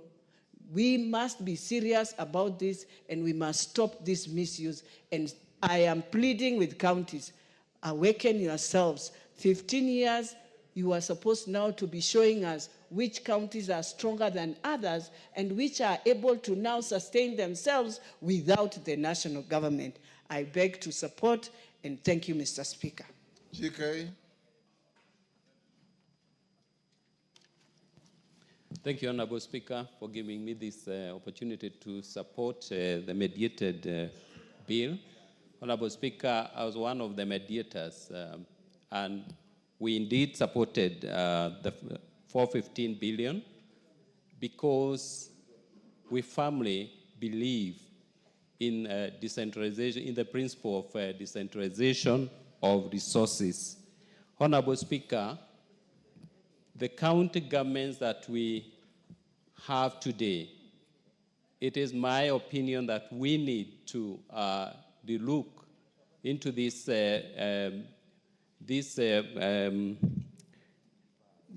system of devolution.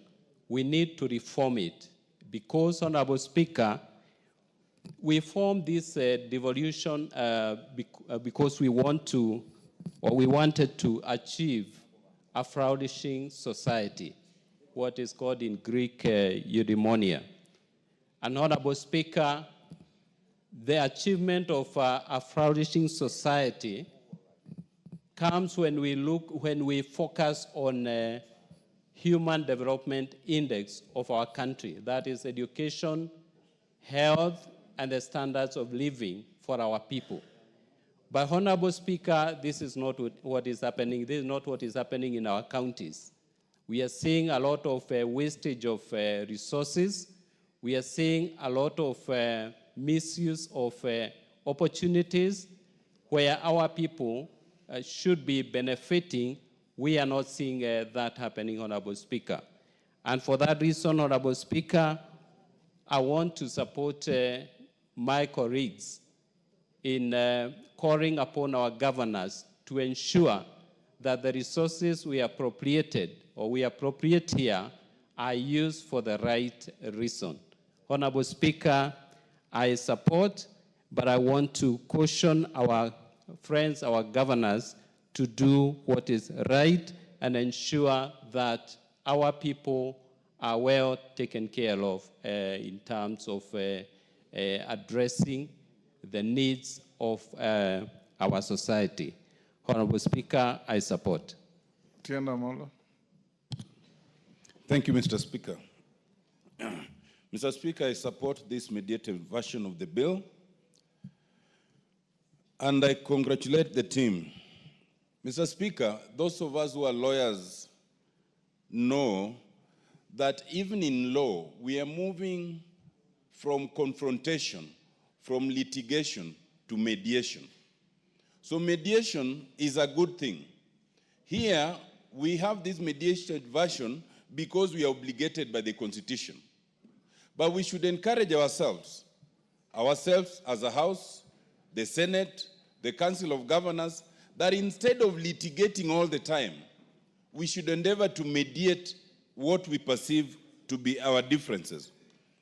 As a National Assembly, we have been greatly restrained in litigation. In fact, of about 36 cases that I've counted, I think virtually all of them... We are defendants. Yes, we are defendants. Yes. They have been initiated either by the Senate or the Council of Governors. So I urge the Senate and the Council of Governors to take that cue, that instead of running to the court, we should try and mediate our issues. In fact, it looks very untidy to a Kenyan that the Constitution says there is the Parliament of Kenya. And then you have the Parliament of Kenya suing the Parliament of Kenya. It's actually an oxymoron. And it is something really to be discouraged. And in it, we must understand that even though the Constitution creates institutions that are independent, they are also interdependent. And that independent must not be taken to its illogical conclusion. We need not be antagonistic all the time. We can actually sit and discuss and agree. Because in fact, if we were to take the hard stance all the time, this House would actually emerge the victor.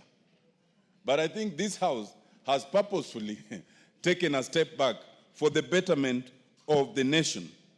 Mr. Speaker, it is a good thing that we were able and we are navigating even the issue of the road maintenance levy.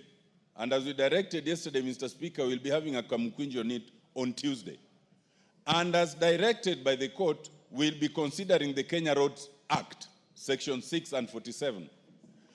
I believe that when we look at it, there are two things we are required to look at, and we ought to look at. One is the question of percentages, because the court cannot determine for us how much to allocate, but the court can only encourage that do not exclude. And we will be talking percentages. But I think that we should go beyond percentages and we should talk of purpose. If we appropriate a certain percentage of the roads maintenance levy fund to the counties, it is for what purpose? It cannot be for purposes of constructing the footpath next to my home. I think it is now time to consider, because I think we are all suffering. While we can usually engage with KERA to try and do some maram roads here and there, all tarmac roads, the few that may have been done, are all being now wiped out. So we should now restrict anything that is allocated to the counties to the low volume tarmac in the urban areas within our constituencies. That way we can see what is being done.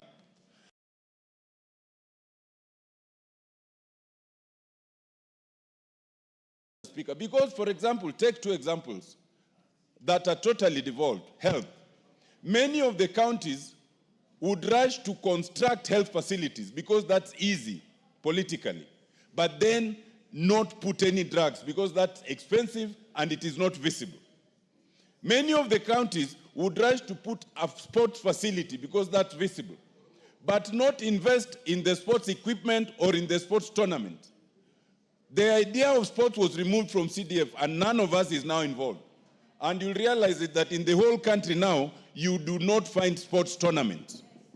You know? So development of top sports talents then just dies like that. I'd like to finish, Mr. Speaker, by saying, in the context of all this is the question of NGCDF. And as Mr. Speaker directed, next week we are discussing this matter, especially the constitutional amendment, and then we go on recess. I would like to urge members at this point to plan for next week so that you are pleased here. It would be a very unfortunate situation if we get to next week when we are supposed to read 2/3 and then we hear some members are in their constituencies, some members are abroad, some members are in their offices, some members are in all sorts of other businesses that usually engage members of parliament, but this is much more fundamental. I support Mr. Speaker. Osoro, the last one on this side. Thank you very much, Honorable Speaker. Honorable Speaker, I also rise to support the mediated version of the Division of Revenue Bill, Honorable Speaker. And I congratulate the teams, both the Senate team and the National Assembly, for coming up with an amicable solution, because in my engagement with the honorable members, both from both sides, I realized there was push and pull, and it really took a lot of effort and utmost wisdom and maturity to even get to that level of 415. Because initially they had even stuck at 425 without the vetting, Honorable Speaker. But Honorable Speaker, even as we get to this point every time, because it's now becoming a norm that year in, year out, there is an the county governments are allocated some substantial amount of money for development. And of course, at the end of it all, we of course get to this level of engagement and everything between these two houses. With the way the Senate defends, Honorable Speaker, with the way the Senate defends this allocation or the Division of Revenue Bill, and even the way they push for high allocation to the counties, I wish the same vigor was used to follow the money and see what it does in the counties, Honorable Speaker. Because it is very unfortunate, extremely unfortunate, and we really must remind them every time that over 10 years post devolution, Honorable Speaker, we really haven't reached to the level where the drafters of the Constitution envisioned us to reach, Honorable Speaker. And you'll always see, you know, members of parliament are still being approached to do and work for the people on the issues, Honorable Speaker, that are supposed to be handled by the county government. Because unless utmost civic education is done to the members of the public to get to know what members of the National Assembly are supposed to do under Article 95 and 96, and what the county governors are supposed to do. Because sometimes, Mr. Speaker, we are approached by people whenever we visit our constituencies, asked about water, asked about the hospitals, asked about feeder roads. We asked about everything. And when we tell them, Mr. Speaker, that this is supposed to be done by the county governments or the governors, we are told, you know, we are the ones, you are the one we elected. We do not know this governor. We do not know this MCA. You are the one who want to do this and this and this. And sometimes it really becomes a bit of a challenge. But even more importantly, Mr. Speaker, there has been a pro rata growth or, you know, gradual growth of this allocation from 370, we go to about 380, 385 all through. Now we are at 415. Mr. Speaker, where does this money go to? Where does it go to? We know it gets to the counties, but what does it do? Mr. Speaker, move around the counties across the country. You know their roles. You know what they're supposed to do. It's about the ECD classrooms. You will see challenges. It's about, when you talk about the feeder roads, you will see challenges. In fact, Mr. Speaker, yesterday I was engaging one senator who was in the mediation team, Mr. Speaker. And he confided in me by telling me, Mr. Speaker, that even after pushing for this allocation, we know that out of about 447 governors, it's about 3 of them who are working. Then I asked him then, why then were you pushing for 430? He said, you know, they were just enriching them. It is quite sad. Mr. Speaker, nowadays what this money is used for will surprise you. It's only meant to create a group of people, you know, who are on pay a year every month that move around with the governors, Honorable Speaker, to funerals or to public functions as cheer squads, you know, and they move. You'll actually notice even the standing position is the same. They move from this area. When the governor moves to this side, they go with them. When they move to a church, they go with them. When they move to the funeral, they go with them. And their work is just one. Their job description is one. Cheer us whenever we stand to speak so that everybody will think we are popular. This is a sad reality that counties are not doing what is supposed to be done. Most of these things, Honorable Speaker, that the draft of the Constitution envisioned that the money that will get closer to people will have decentralized all the funds, and the responsibilities will be limited to that area so that the concentrated area of development will be within that jurisdiction. Honorable Speaker, this thing is not happening. Roads are pathetic. When you saw them the other day, Honorable Speaker, engaging us over the RMLF, and we had a meeting which yours truly, you sent us, Honorable Speaker, to engage them the other time. We took 4 hours, Honorable Speaker, to debate about 10 billion shillings. We took 4 hours, and we couldn't agree. In fact, they go to a point of saying, you know, you guys, if you do not want to, we'll even close. They threatened us of closing down the counties and downing down the tools. And we told them, we will not feel your effect. Even when you're operating, we don't feel you. So if closing down, still, it's inconsequential. And that is why we are promoting the culture of goonism by sending a lot of money just to create goons from this corner to this corner.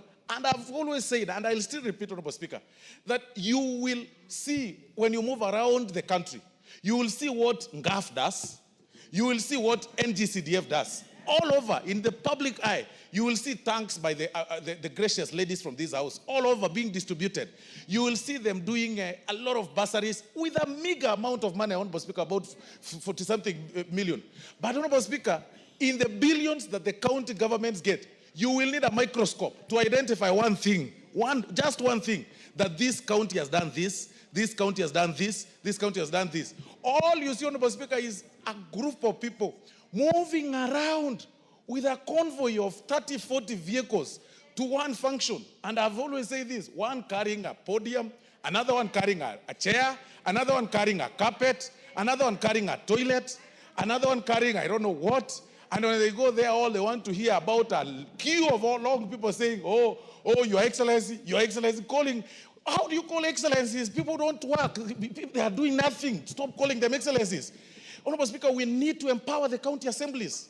It's about time we rethink how we can be able to empower the county assemblies so that we have a replica of what we have, and they enjoy autonomy of having perhaps ward development funds, so that other than enriching one person who is in charge, that is creating a demigod of themselves, within themselves, that if they disagree with you, they'll mess up with you.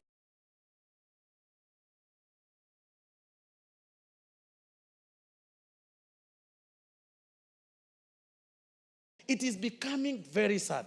And even the Senate, we want to tell the Senate, Honorable Speaker, we want to tell the Senate, I don't know what the Honorable Tiana Volo is saying, but we also want to inform the Senate, please do your work. Your work is to oversight the county governments. What place do you have inviting on matters national security, inviting a minister, inviting so and so for theatrics? Yet you cannot reprimand them. You cannot impeach. You cannot invoke an impeachment motion. You can do nothing. What is your interest? Do your work. Your work is to oversight county governments. And you really have to care about security of the Kenyans across. Then invite Kanjo to your places of in your house and then ask them, why do you use rungus moving around and everything? Because that is where that is your work. Stop these things of, fighting for, recognition when you know very well you're playing to the public gallery. You know very well you are simply whipping emotions and telling, we are the upper house, we can engage the minister, we can engage the... You know very well you have no reprimanding power. You have no power to even call for a motion of impeachment against anybody within the national government. So we urge the Senate to put their feet down and be strong and be firm against the county governments or against those governors who are stealing. And it's actually, Honorable Speaker, about time we ask them, amidst the questions they ask, through the PSC, through the PISC of the Senate, what further step do they take to make sure that that fund is guarded? Because all we see is theatrics. A governor comes, sometimes they answer questions their way, and they are told, just go, it's played all over on TV and everywhere, and it then ends there. Honorable Speaker, it is very, very sad. Kenyans are losing a lot of money. We need to find a way to make sure that this money is followed back to the grassroots. We see what happens so that, Honorable Speaker, we can be able to get value for money and for the taxes that Kenyans pay. With those many remarks, Honorable Speaker, I still support the 415, but I wish it was reduced to 200. Thank you very much, Honorable Speaker. Oundo, you are the last on this side. Thank you, Honorable Speaker. Honorable Speaker, let me also join my colleagues in supporting. Okay, Oundo, share your 5 minutes with Kainan. I'll do 2 minutes. I'll do 3 minutes and then give him 2. Thank you, Honorable Speaker. I said 3-3. Oh, fine. Honorable Speaker, let me also join my colleagues in supporting the allocation of 115 billion to the counties with a lot of reservations. I do not want to echo what my colleagues have said, but the intention of devolution was indeed to have successful development in all parts of this country. During the 1980s, we had so many issues about balanced development. We expected devolution, now almost in the 15th year, to have changed the rural landscape considerably. Honorable Speaker, as we stand today, many of the places in this country have not seen or appreciated the effects or the impact of devolution. As we stand here today, Honorable Speaker, yes, there are a few billionaires that have been created in counties, but many other people are wallowing in poverty, are wallowing in depression, are wallowing in very many challenges, Honorable Speaker. Medical is a very major issue, Honorable Speaker. We request that as we move forward, we call upon the Senate that the biggest letdown in the war of, in issues of devolution. You are a senior member. Those who you have served you as your colleagues, probably find the time one of these days, invite them for a cup of tea and tell them the missing link in the improved performance of county governments is essentially the Senate. With those very few remarks, Honorable Speaker, I support. Kainan. Speaker, I will reluctantly contribute because I know some of us are on retainers here. Mr. Speaker, some of us are on retainers. Mr. Speaker, we have been around. Order, Honorable Kainan. Either you contribute or you don't. I did not mention anybody. I said some of us are on retainers here, and if you want, I will mention. Order, Honorable Kainan. You are out of order. Mr. You wanted to contribute, contribute. Mr. Speaker, you know I've contributed many times, so even if I don't contribute, it will not be an issue. Order, Honorable Kainan, order. Honorable Kainan, we've bestowed you the title of the Father of the House because of your longevity. And the least I expect from you is to mentor these young members by being courteous, even under stress, by being friendly, even under stress, and by showing the best example, even under stress. That's what we expect from you. And we expect you, Farah Maalim, the seniors. We have young members here who sit and wait to see what is Farah going to say, what is Kainan going to say, what is Bukose going to say. And I encourage you to mentor these young members. Those of you who sat with me in the houses, both here and the other house, I provided mentorship unconditionally. And at no time should any one of you sit back and think that you have the right to speak over any other member. We are all equal, and when we give you preference because of your seniority, take it with grace and speak with grace and end with grace. Go ahead. You can give it to somebody else. Zamzam. Asante sana Mheshimiwa Spika kwa fursa hii adhimu. Na mimi pia nilikuwa mmoja katika wale wanakamati ambao tulikuwa tunafanya maelewano katika bill hii ambayo ilikuwa imeletwa katika hii bunge. Mheshimiwa Spika. Mheshimiwa Spika, mimi kwanza nataka nichukue fursa hii niweze kupongeza kamati andalizi ambaye imefanya mikakati. Ilikuwa si rahisi, tuliweza kuwa na sintofahamu hapa na pale, lakini mwisho tukaweza kuafikiana Mheshimiwa Spika. Na ugatuzi katika taifa hili Mheshimiwa Spika ulikuja ili kuweza kufikisha huduma kwa wananchi wa chini Mheshimiwa Spika. Na maana ya hii kamati ilikuwa ni kuweza kuangalia kuwa ugavi wa rasilimali katika baina ya serikali kuu na serikali za ugatuzi zinaweza kuangaliwa vizuri Mheshimiwa Spika. Mheshimiwa Spika, mimi nataka niseme hivi. Kwa sasa serikali za ugatuzi ama county governments tumewapa ongezeko katika mgao wenu. Ile kitu naomba kama mama county ama mmoja katika wale wa kamati, muhakikishe kuwa huduma zinafikia wananchi. Na hasa katika matibabu na hospitali zetu Mheshimiwa Spika, unapata mgonjwa ameingia hospitali Mheshimiwa Spika katika ICU, mgonjwa anakufa kwa sababu ile mashini wanasema imezimika ama wanasema kuwa haifanyi kazi. Na mimi nataka nizungumze hasa nikiweza kuzungumza katika kaunti yangu, niweze kusema kama mama county nimejibidisha kuhakikisha muongezeko umekuja katika kaunti ya Mombasa na kaunti zingine za Kenya Mheshimiwa Spika. Kwa hiyo kitu ambacho nahitaji kutoka kwa magavana ni kuhakikisha kuwa huduma na hata zile barabara, manake kutoka 405 billion tumeweza kusukuma, tumefika 415 billion, na kisha kuna bilioni 55 ile ambayo ilikuwa upande wa barabara, kuna bilioni 10 ambayo ni equalization fund. Hizi pesa zote katika zile ambazo walikuwa wametaka bilioni 450 hata zimeongezeka, zimefika kama bilioni 485. Kwa hiyo kitu ambacho tunataka county government, muhakikishe kuwa huduma, madawa yawe ndani ya hospitali. Hatutaki kuona mgonjwa anaingia, mama anajifungua, mtoto analipishwa, mama analipishwa, inakuwa ni wizi Mheshimiwa Spika ama ni dhulma. Hatutaki kuona kuwa wagonjwa wanaingia hospitali hakuna madawa, wakati ambapo juzi na jana tumeona mkutano pale walipokuwa na KEMSA, imebainika kuwa 90 billion imepotea kwa sababu madawa zili expire Mheshimiwa Spika, na Wakenya wanakosa madawa katika hospitali Mheshimiwa Spika.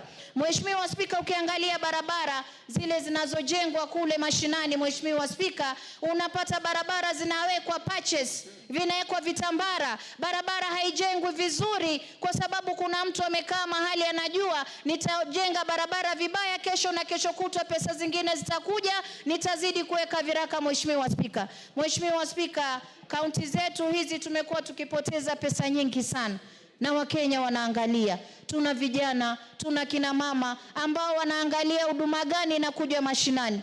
Na kama alivyosema ndugu yangu Osoro Mheshimiwa Spika, kina mama 47 licha ya kuwa tunapata mgao mdogo sana, milioni kama Mombasa milioni 46, lakini juzi mmeona nikiempower mpaka bodaboda, nimewapa bodaboda 40, Mheshimiwa Spika. Hiyo pesa kidogo, vijana wanafurahi. Ukiangalia kina mama wanapata pesa ya kuwezesha kufanya biashara.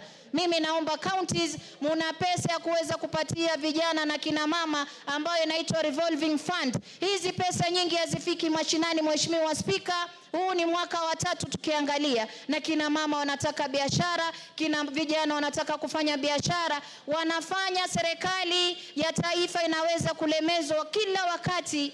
Rais analaumiwa wakati kuna viongozi ambao wamepewa nafasi yao kuweza kufanya kazi na hawafanyi kazi. Mimi nataka niseme hizi pesa tumewapa, tunataka mjenge ECD classes. Kuna wengine tuliona hata Senator alifanya oversight, akatoa ripoti yake, Mheshimiwa Spika, imebainisha kuwa kuna wakati shule inaandikwa kuwa imejengwa na milioni 100, ukiingia ground hakuna skuli, Mheshimiwa Spika. Na mimi nataka kuambia governors, zile kesi mmetupelekea kule kotini, kesi nyingi sisi tumekuwa defendants kila siku, wakati ambapo nyinyi wenyewe mmezembea kazini. Tumewapa pesa kwa sababu tumeheshimu kauli ya baba yetu Raila Amolo Odinga akisema ugatuzi uweze kuimarishwa. Tumeheshimu, nimekuwa mmoja katika wale ambao tumewapa hizi pesa, na sisi tunataka muonyeshe heshima kwa mzee Raila Amolo Odinga kuwa pesa mmepata na kazi mnafanya, sio wizi ndani ya counties, Mheshimiwa Spika. Kwa hiyo namalizia nikisema ugatuzi unaheshimika, pesa tumewapa, na nyinyi pia muheshimu bunge hili, msiwe watu wa kuingilia mambo ya ngaf, kuingilia mambo ya NGCDF, mnakuwa na tamaa ya hapa na pale. Na senators, nyinyi mmekuwa kama oversighters wa kule county. Acheni kupewa vipeni vidogo vidogo, mkija mnataka kulemeza kila kitu katika taifa mkitetea counties. Counties tumewapa pesa, kwa hiyo wafanye kazi, tutataka kuona kazi yao. Asante sana Mheshimiwa Spika. Yes, mover.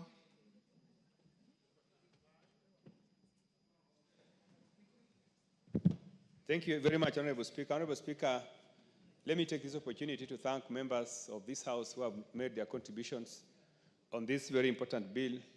Honorable Speaker, this bill is very, very important in the budget process, that without the passage of this bill, we are not even able to appropriate. So, Honorable Speaker, with the support that I have received from the members, and the contributions you have made, I believe that governors have listened to this House, and they have listened to the concerns of this House, that this House expects governors to restrict themselves to their mandate and develop counties with the resources they have been given. I also would like to join members who are asking the Senate to undertake the oversight responsibilities. Honorable Speaker, my observation is that the Senate is composed of very many young legislators. I would like to urge some of those young senators to come to National Assembly, because I think Senate they are misusing the Senate. The things they are doing in the Senate, they should come and do them here in the National Assembly. Honorable Speaker, with those many remarks, I beg to reply. Order, David, take your seat. Honorable members, I'll now put the question at order number 13.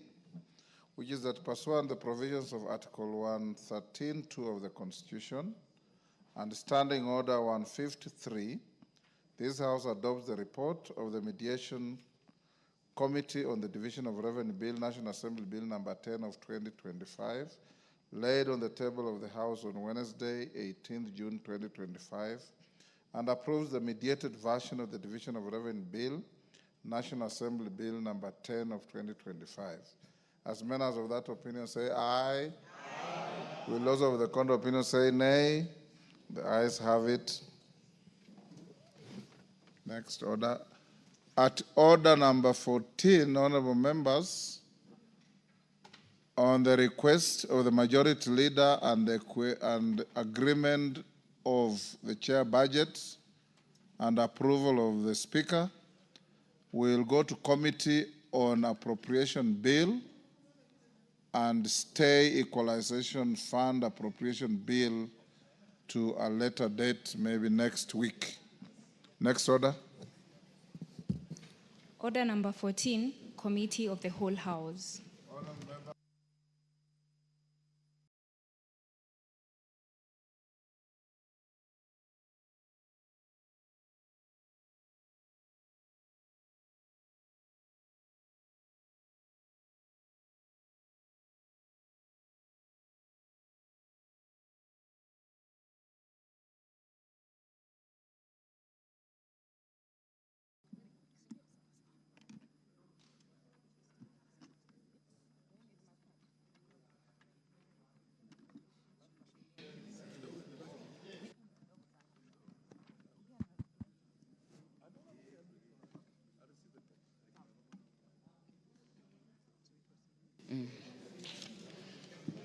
Can I call? Order, members. We are now in the committee of the whole House for the Appropriation Bill, National Assembly Bill number 23 of 2025. Clause 3. Order, members. I propose the question that clause 3 be part of the bill. It has no amendment. I put the question that clause 3 be part of the bill. Will as many as are of that opinion say aye? Will as many as are of a contrary opinion say nay? The ayes have it. New clause 4. I propose the question that clause 4 be part of the bill. Mover, majority leader. Is it?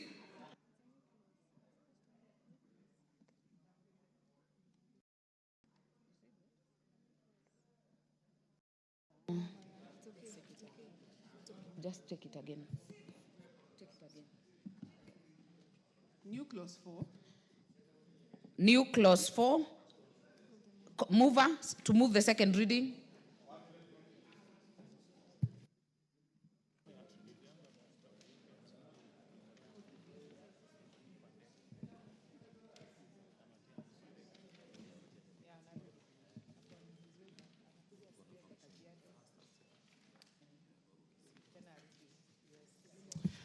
Sorry, Honorable Chair, consulting with the Chair, and I wish to drop that particular amendment, having consulted with the Chair on the way forward. Very well. The new clause 4 is dropped on record. Schedule.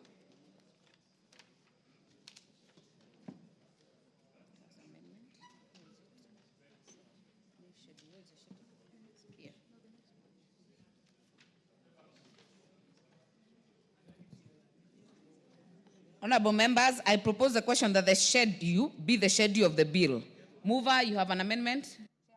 Yes. Yes. Honorable Chair, I move that the bill be amended by deleting the schedule and substituting thereof the following new schedule, which is in the order paper. Honorable Chair, members are aware that there was recent changes in government where the President pronounced himself through a new executive order.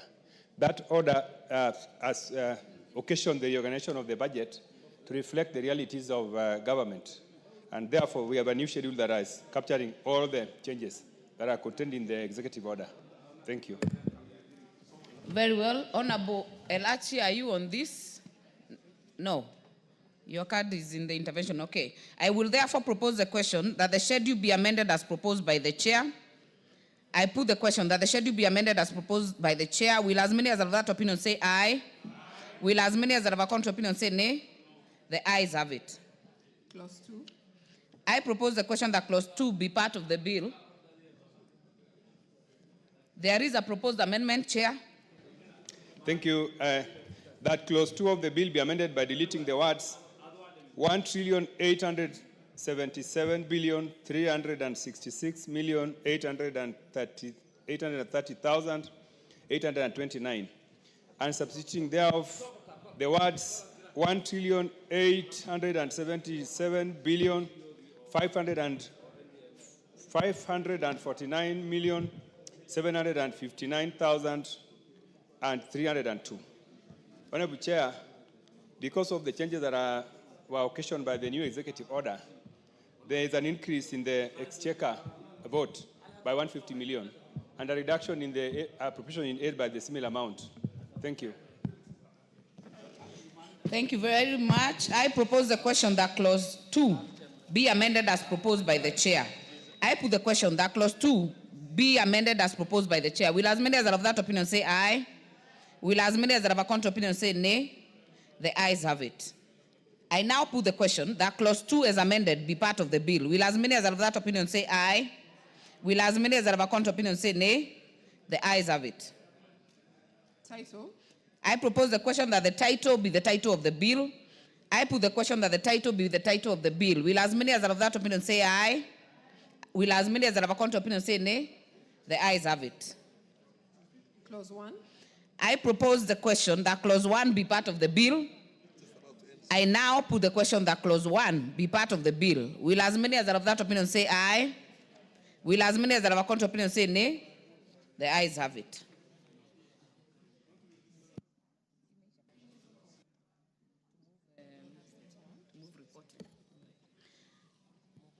Honorable members, that was a very short committee of the whole.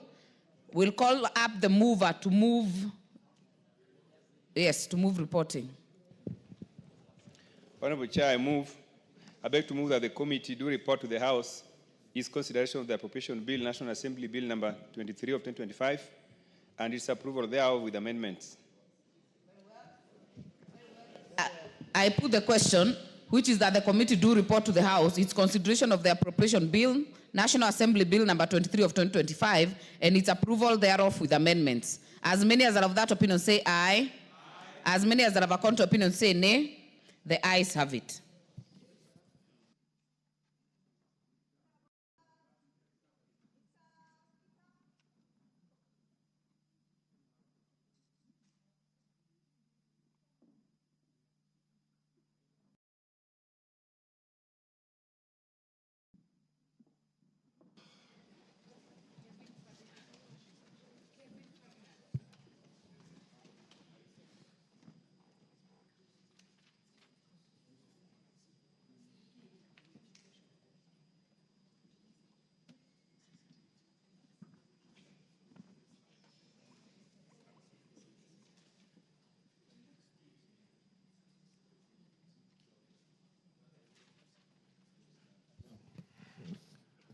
The chairperson to report to the House. Honorable Speaker, I beg to report that the Committee of the Whole House has considered the Appropriation Bill, National Assembly Bill number 23 of 2025, and approved the same with amendments. Fair enough. The mover of the bill to move agreement to the report. Honorable Speaker, I beg to move that the House do agree with the committee in the said report. I also request Honorable Dr. Pukose to second the motion for agreement with the report of the Committee of the Whole House. Honorable Speaker, I second.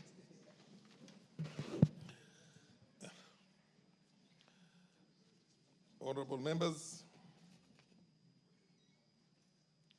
I now propose the question, which is that the House do agree with the committee in the said report.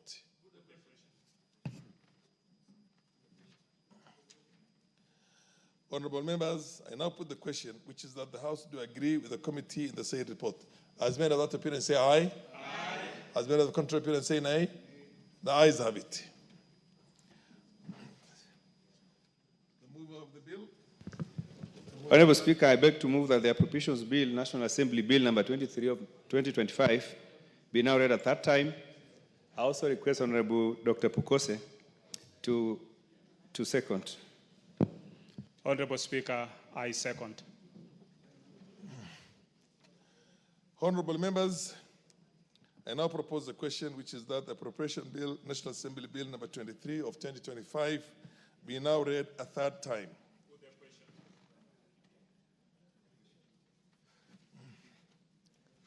Honorable members, I now put the question for the third reading. I have confirmed that the House is properly constituted for the purpose of making a decision. I therefore put the question, which is that the Appropriation Bill, National Assembly Bill number 23 of 2025, be now read a third time. As many of that opinion say aye.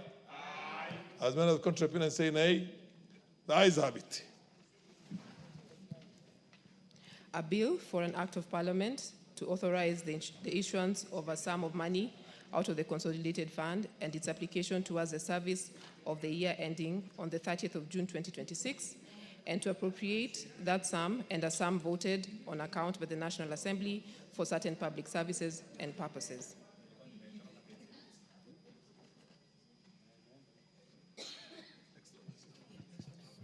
Next order.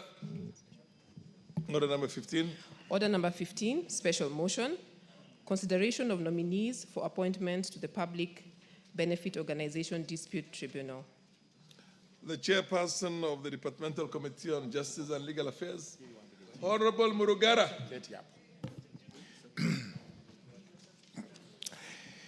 Thank you very much, Mr. Speaker.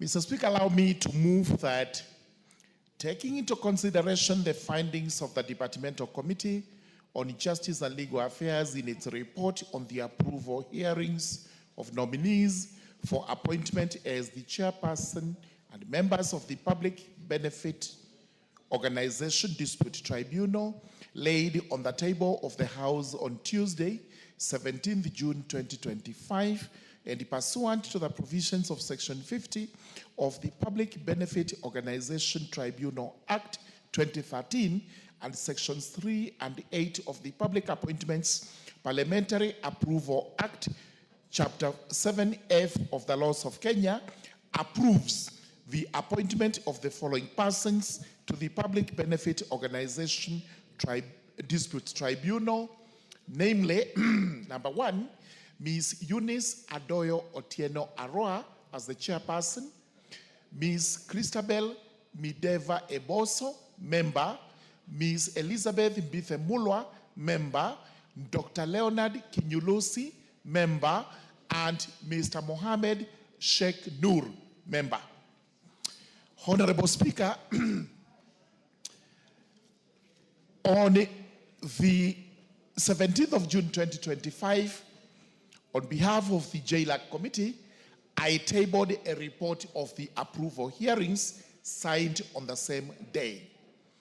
I also implored upon members to obtain a copy of that report so that they acquaint themselves with it and are able to contribute positively regarding the proposal that these 5 nominees be approved to this tribunal. Be it go on record that under Section 50 of the Parent Act, curiously, it is required that this House approves members to sit in that tribunal.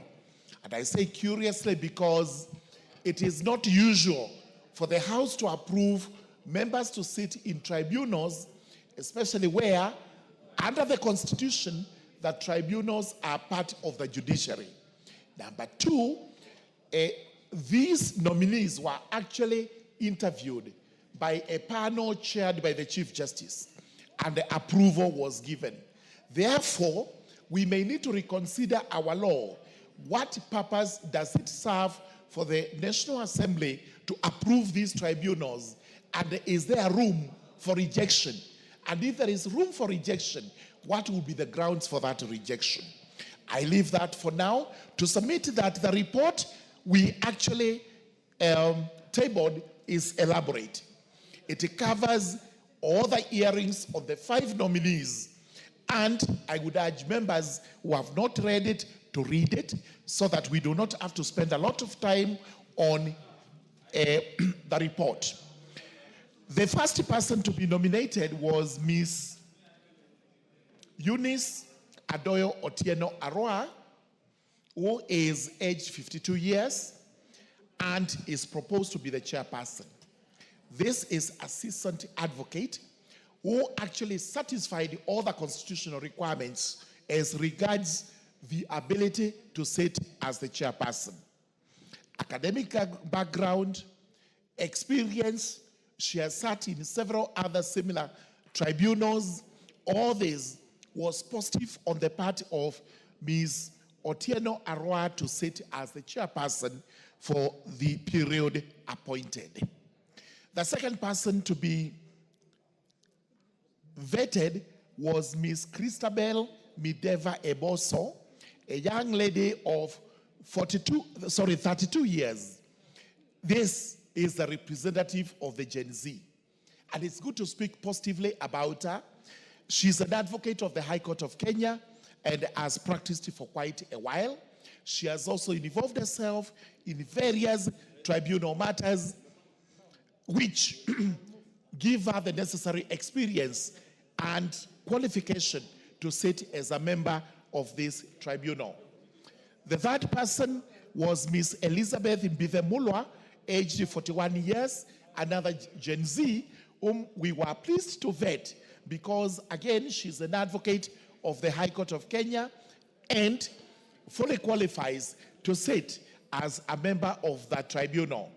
The fourth person was Dr. Leonard Kinyulosi, who is not an advocate.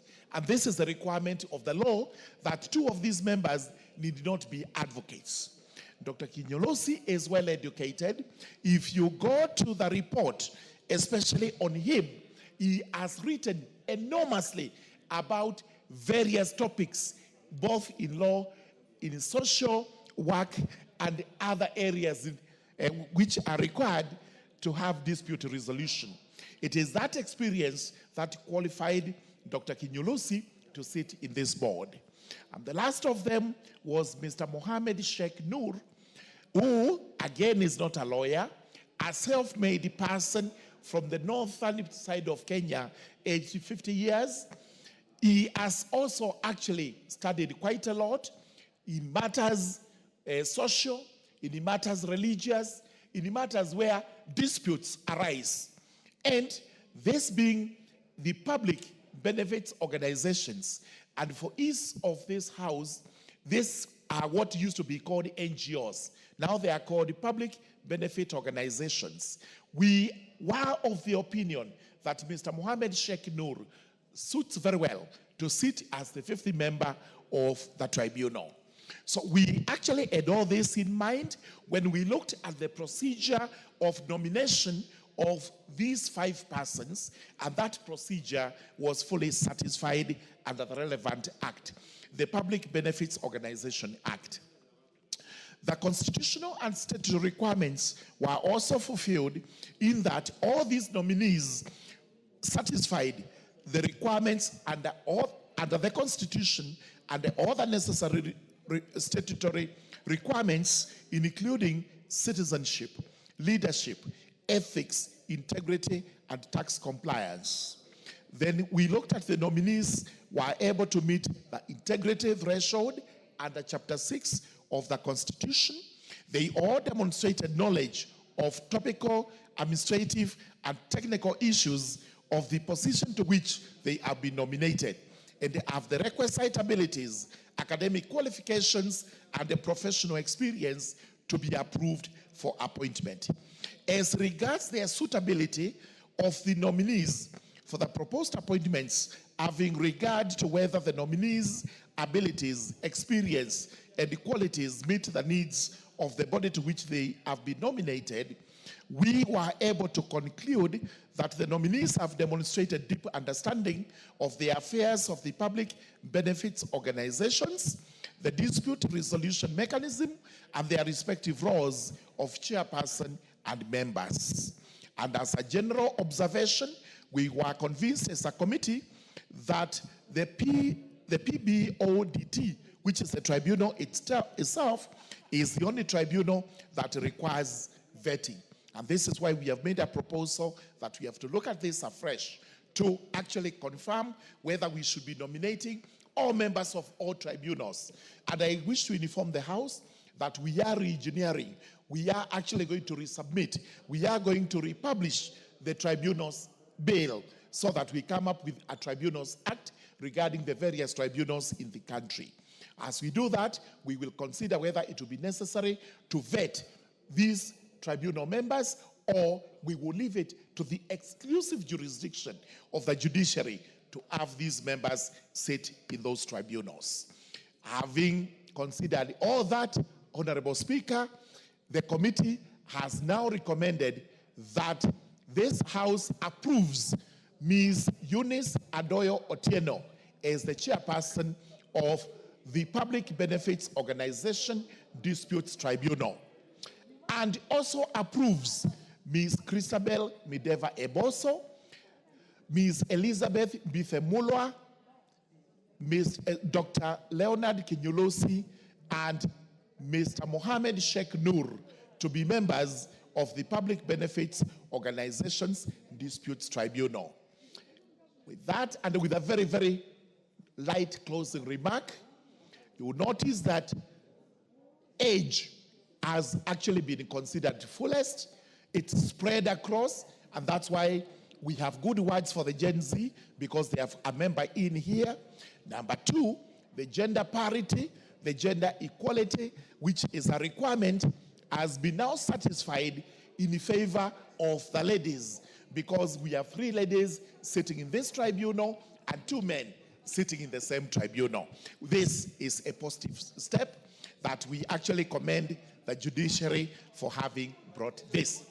Now, with those remarks, having called upon the House to approve the appointment of the 5, it is my singular pleasure to invite the member of Kenya nominated, Ms. Zuleka Harun, to second the motion.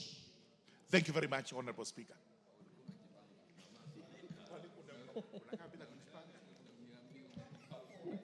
Thank you so much, Honorable Speaker.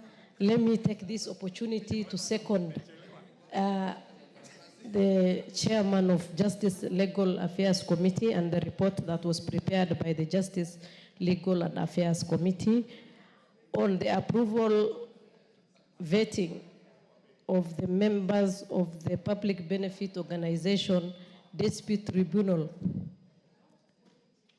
Honorable Chair, the committee has noted that all the nominees have met the statutory requirements. They have also met the academic qualifications, professional experience, and all the requirements under the Act.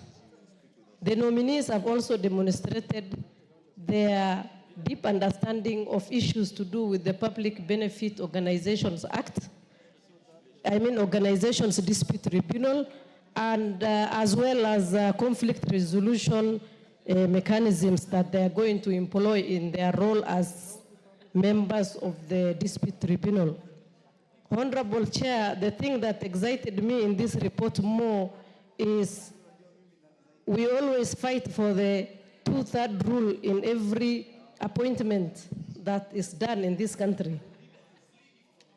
However, today we are going to celebrate because we have 3 women out of the 5. Here we have women as the majority preferred.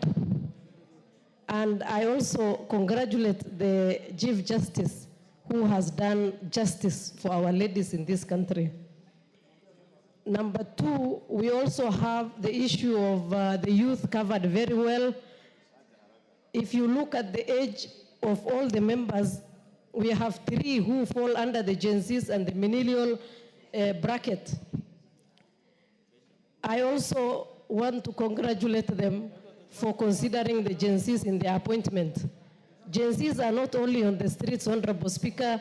We have serious Gen Zs who are taking part in crucial matters of this country. An example is Ms. Christabel Ebosa, who has done so well in the interview, and until we didn't even get a chance to ask her more questions in the vetting process. So I want to congratulate her on that and all the nominees who have made to this list. As I second, I also want to urge the House to consider these members and congratulations to the committee and the good work they have done. I second, Honorable Speaker. Thank you. Honorable members,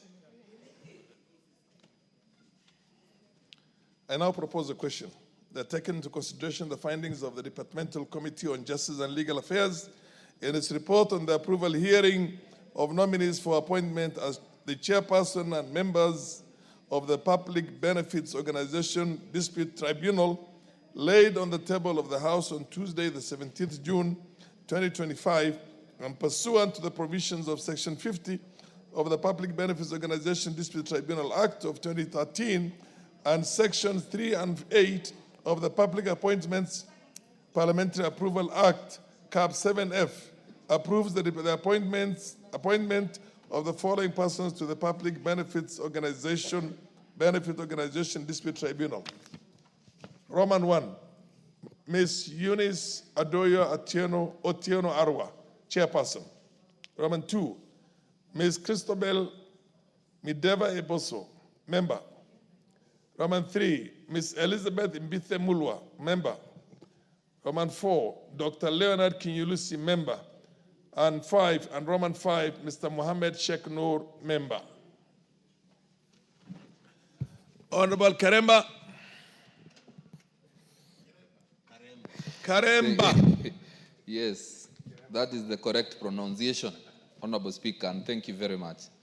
Honorable Speaker, from the onset, I want to start by saying that I support fully this motion on the motion that regarding the appointment of these very diligent Kenyans to this tribunal.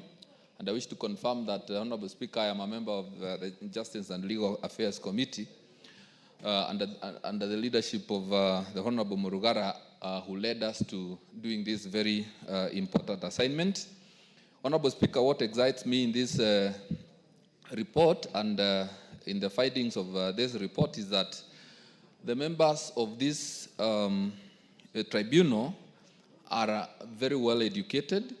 Apart from that, we have two very young members in this report, this tribunal, and who also demonstrated ability in the responsibility that they are just about to assume.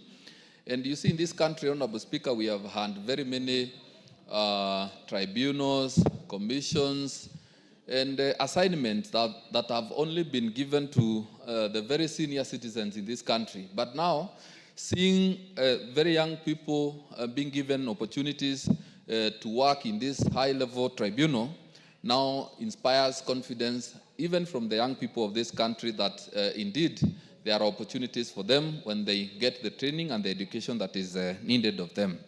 Honorable Speaker, also these members are coming from different regions in this republic, meaning that there is a fair distribution of opportunities, and I believe that this is the way to go, and even in the opportunities to come. So, Honorable Speaker, I support. Fair enough. The Honorable Rindikiri, MP for Buri. Thank you, Mr. Speaker, for this opportunity. First, I would like to identify myself with the findings of the Justice and Legal Affairs Committee on their assessment and subsequently presentation of the nominees. Mr. Speaker, tribunals play very great role, especially when there are issues related to disputes. Mr. Speaker, the public benefits organizations are what used to be called non-government organizations. These organizations, Mr. Speaker, are both local and international. And they engage themselves in various activities, education, health. They are also involved in public awareness in various parts of this country. In many cases, Mr. Speaker, you find they are required to adhere to the legal status of the country. Mr. Speaker, we used to hear a lot of complaints and tug of wars between NGOs and the government. And many of them, Mr. Speaker, particularly government requires to know where they have come from, what they are doing, what achievement they have gained in the areas where they are operating. In the process, Mr. Speaker, we would hear there are a lot of disputes.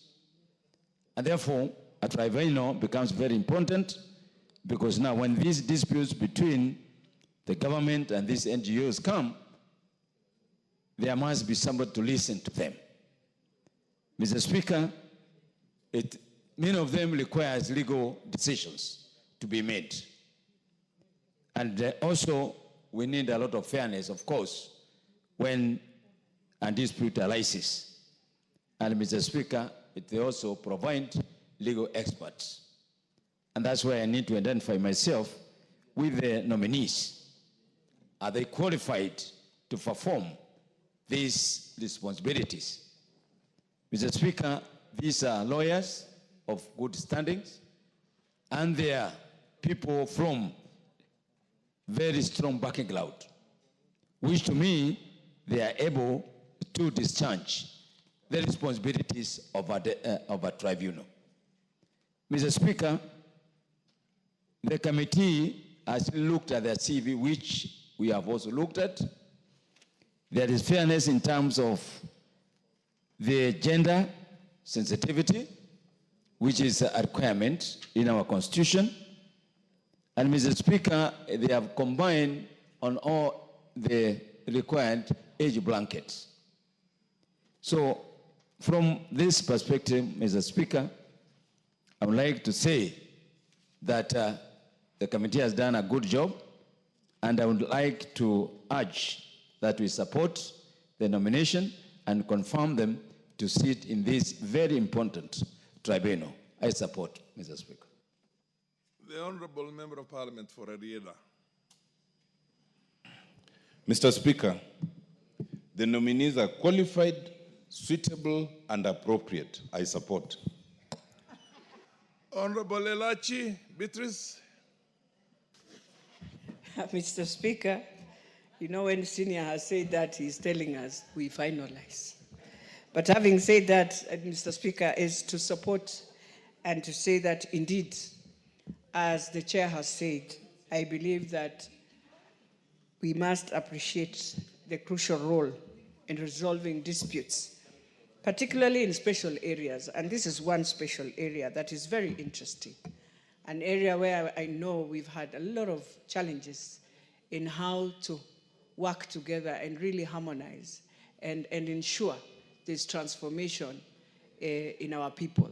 So, Mr. Speaker, we also appreciate that Article 13C of the Constitution recognizes that the judiciary and the independent tribunals are indeed organs that are given the powers to deal with all the claims and most of the challenges we face in terms of law.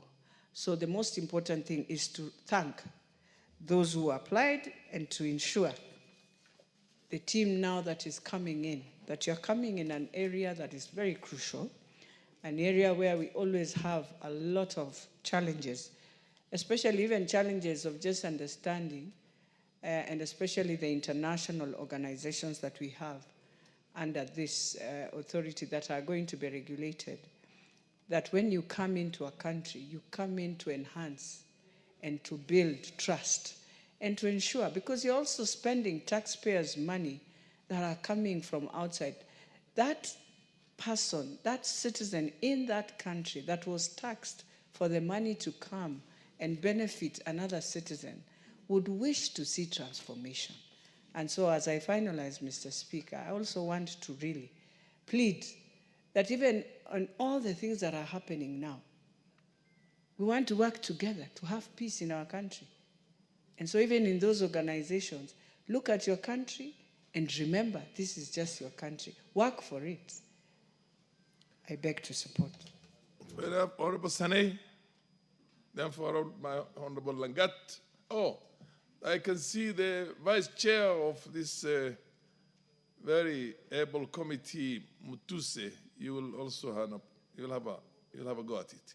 Proceed, Honorable Sane, MP for Wajir North.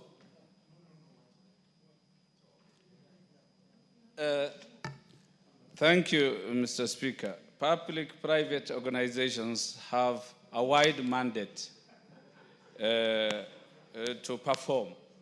Mr. Speaker, I have been a civil society, an employee of the civil society organizations, and they have been doing great work on matters charity, education, humanitarian issues, health, environmental conservation, human rights issues, poverty elevation, a scope that is so wide and deep. However, these PPOs have to behave in a manner, they are expected to be independent, voluntarily in nature, non-partisan, non-profit making, and work for public good. Over the years, we have had issues insofar as them behaving within that required values and principles. Mr. Speaker, Kenya has had problems. We had chaos, civil societies being funded to cause chaos in this country. this country was nearly brought down during the Gen Z demonstrations. They have not been partisan as was expected of them, Mr. Speaker. So this tribunal comes at a time when they are required to at least resolve disputes on matters where things have not been done right. I mean, their leadership has been, they are led mostly by leaders who are privileged and who take their schools to top-notch schools. Yet they want Kenyans to suffer at times. Their purpose is mainly getting funds without regard to where the funds shall be used. They are the ones agitating for LBGT, Mr. Speaker. We belong to a moral society, a country that is anchored on recognizing God and religion. Mr. Speaker, our Constitution recognizes the family as the natural and fundamental unit of this society, the basic unit, the source of social order. When we have civil society organizations trying to actively propagate LBGT, gay, in as much as there is a lacuna in our laws that doesn't forbid gay, you will see so many people supporting gay. So I think this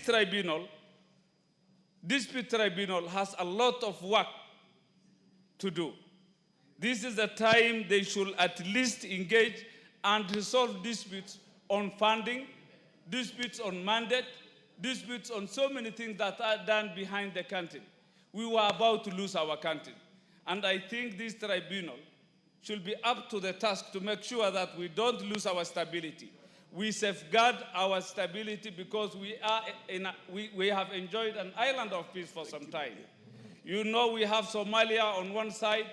We know what is happening in Sudan, in South Sudan, and in other parts of East and Central Africa. Mr. Speaker, if these civil society organizations are not audited, if they are not held to task, then I'm afraid we may lose our country. This tribunal should be tough and thorough on these PPOs. I support the nominees. Thank you. The Honorable Langat David, and then followed by the Deputy Chair of this. Mr. Speaker, I wish to support the committee. Mr. Speaker, the committee for the Kenyans who have been appointed to different positions of this tribunal, Mr. Speaker. Mr. Speaker, the committee is a arm of this parliament, and they have done background checks. They have checked their qualifications, Mr. Speaker, their reputation, Mr. Speaker, and therefore, and they have informed us here that all these Kenyans, right from the chairperson to the members, are all qualified in terms of academics, qualified in terms of reputation, qualified in terms of everything, Mr. Speaker. I support. The Honorable Mutuse. Honorable Mutuse, Vice Chair, please give him the mic. Thank you, Mr. Speaker. I will be very brief. Number one is to thank our chairman, the chairman of the Justice and Legal Affairs Committee, the member for Tharaka, Honorable George Kitonga Murugara, for good stewardship of the committee while considering and vetting the nominees.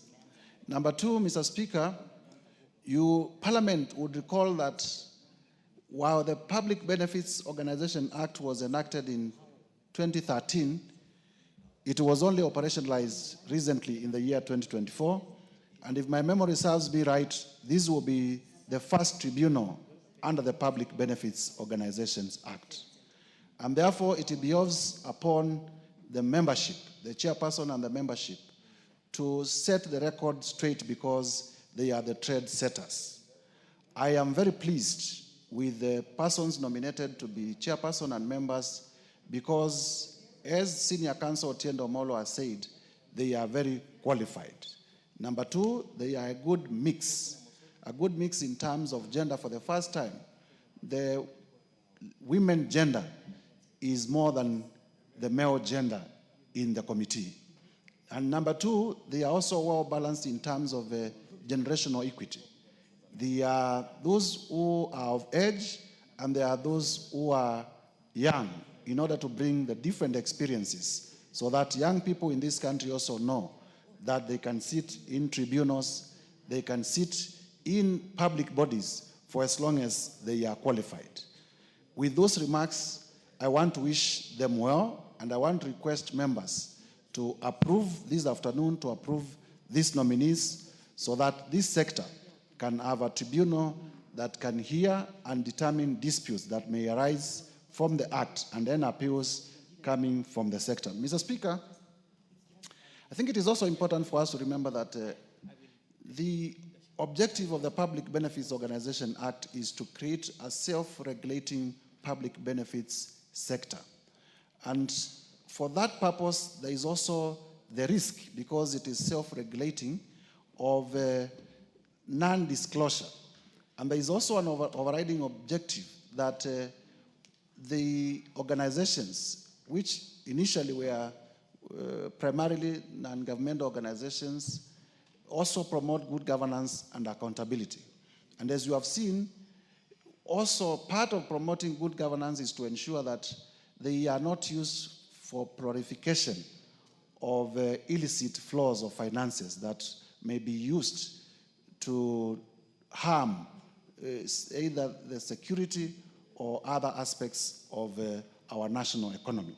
And therefore, as disputes arise, we want to urge those nominated to put the country first, to know that even the organizations that are funding our public benefits organizations are doing so because of their own interest. They are not doing so because of our national interest at all times. And to be careful that such that public benefits organizations are not used to advance the interest of other nations to the detriment of our national interest. I support. Madam Mukami. Thank you very much, Honorable Speaker. Honorable Speaker, I rise to support the nominees after going through their names and after hearing from the chair. They all have what it takes. And Chairman, I want also to thank the Chairman, because I can see the women are very well represented. We also have youth there. Generally, they have what it takes. And you know, NGOs are really good, and they normally serve us very well, especially in my county. I've seen them helping people living with disability, women, and youth. I hope they are going to deliver as we expect them to do, and I support. Madam Wako Naomi. Thank you, Honorable Speaker, for giving me this opportunity to also confirm my support to the nominees. Honorable Speaker, the nominees who are appointed to the Public Benefit Organization Dispute Tribunal are well considered. I have gone through the report. I have also seen that they all qualify for the positions, and the members of that committee have done good work, and I also want to congratulate the committee members for that.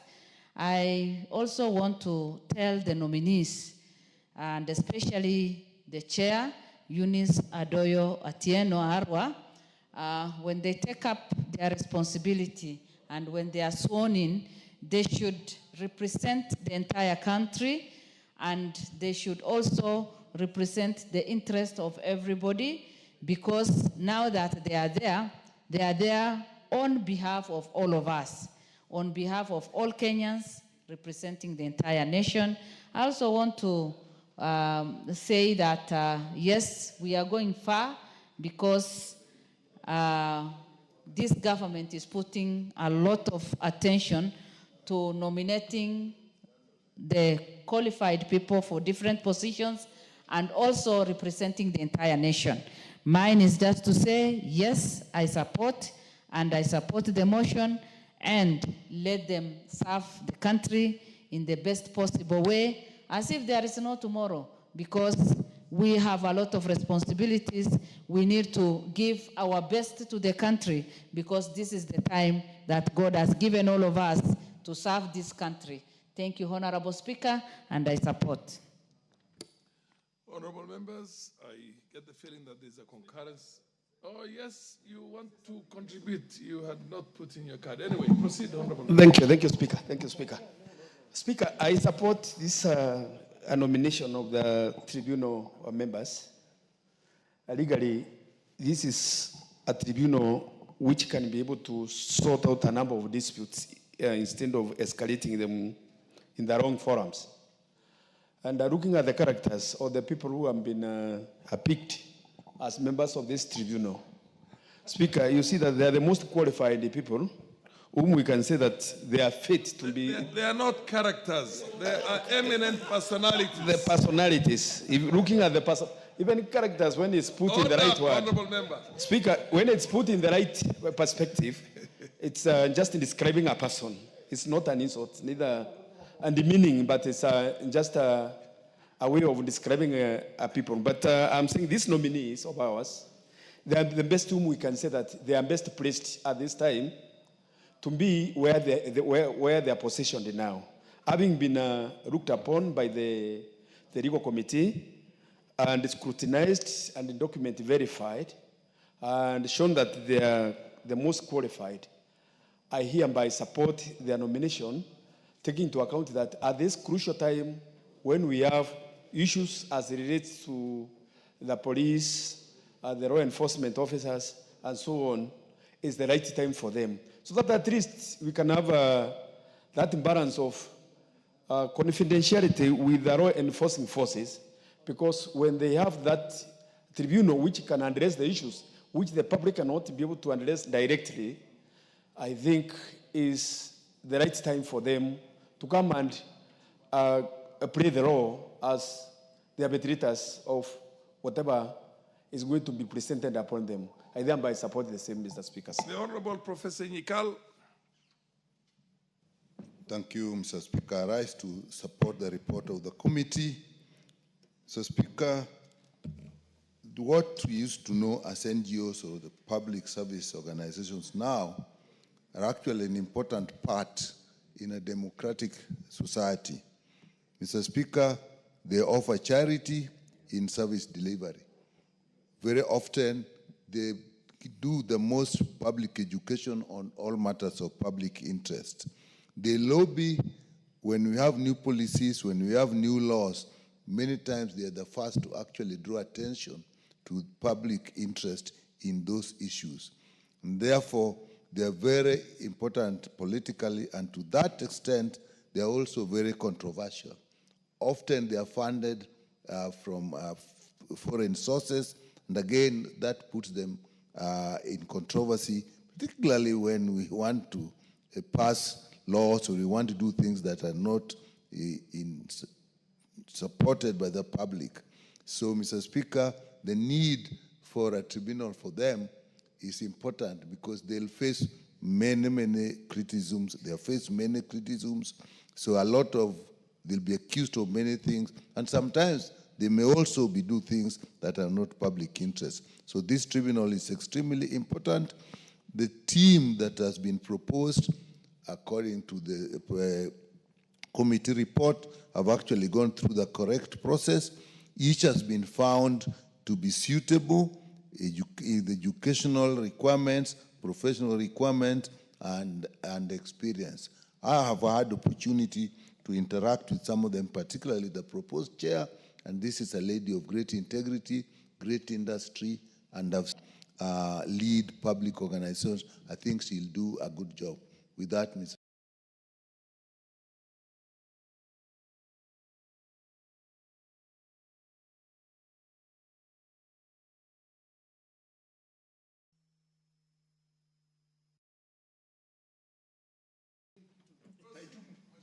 Okay.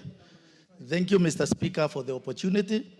I rise also to support this progressive act through JLAC under the stewardship of very able chairperson, Honorable Murugara. I want to say this one will create a very good atmosphere in matters of taming the sector.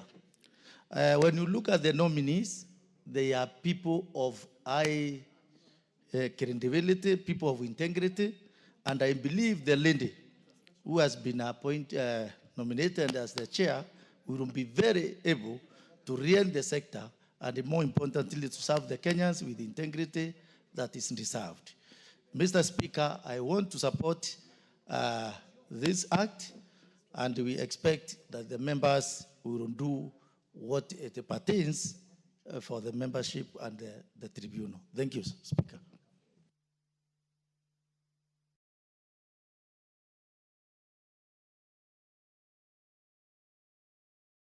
There being no further interest, Honorable, the mover to reply. Thank you very much, Honorable Speaker. Allow me to thank everybody who has contributed to this motion. The support was overwhelming. I confirm that the Act came into force in 2013, but we have not had this tribunal established. And this is the right time to do it. Mine finally would be to congratulate the 5 members and ask them to go and perform their duties diligently. Kenyans are waiting for them to receive that justice which is supposed to come from this tribunal. Even if it is quasi-judicial, it will have to deliver justice to all parties that go before it without fear, favor, or any ill will. So with those remarks, Honorable Speaker, I beg to reply.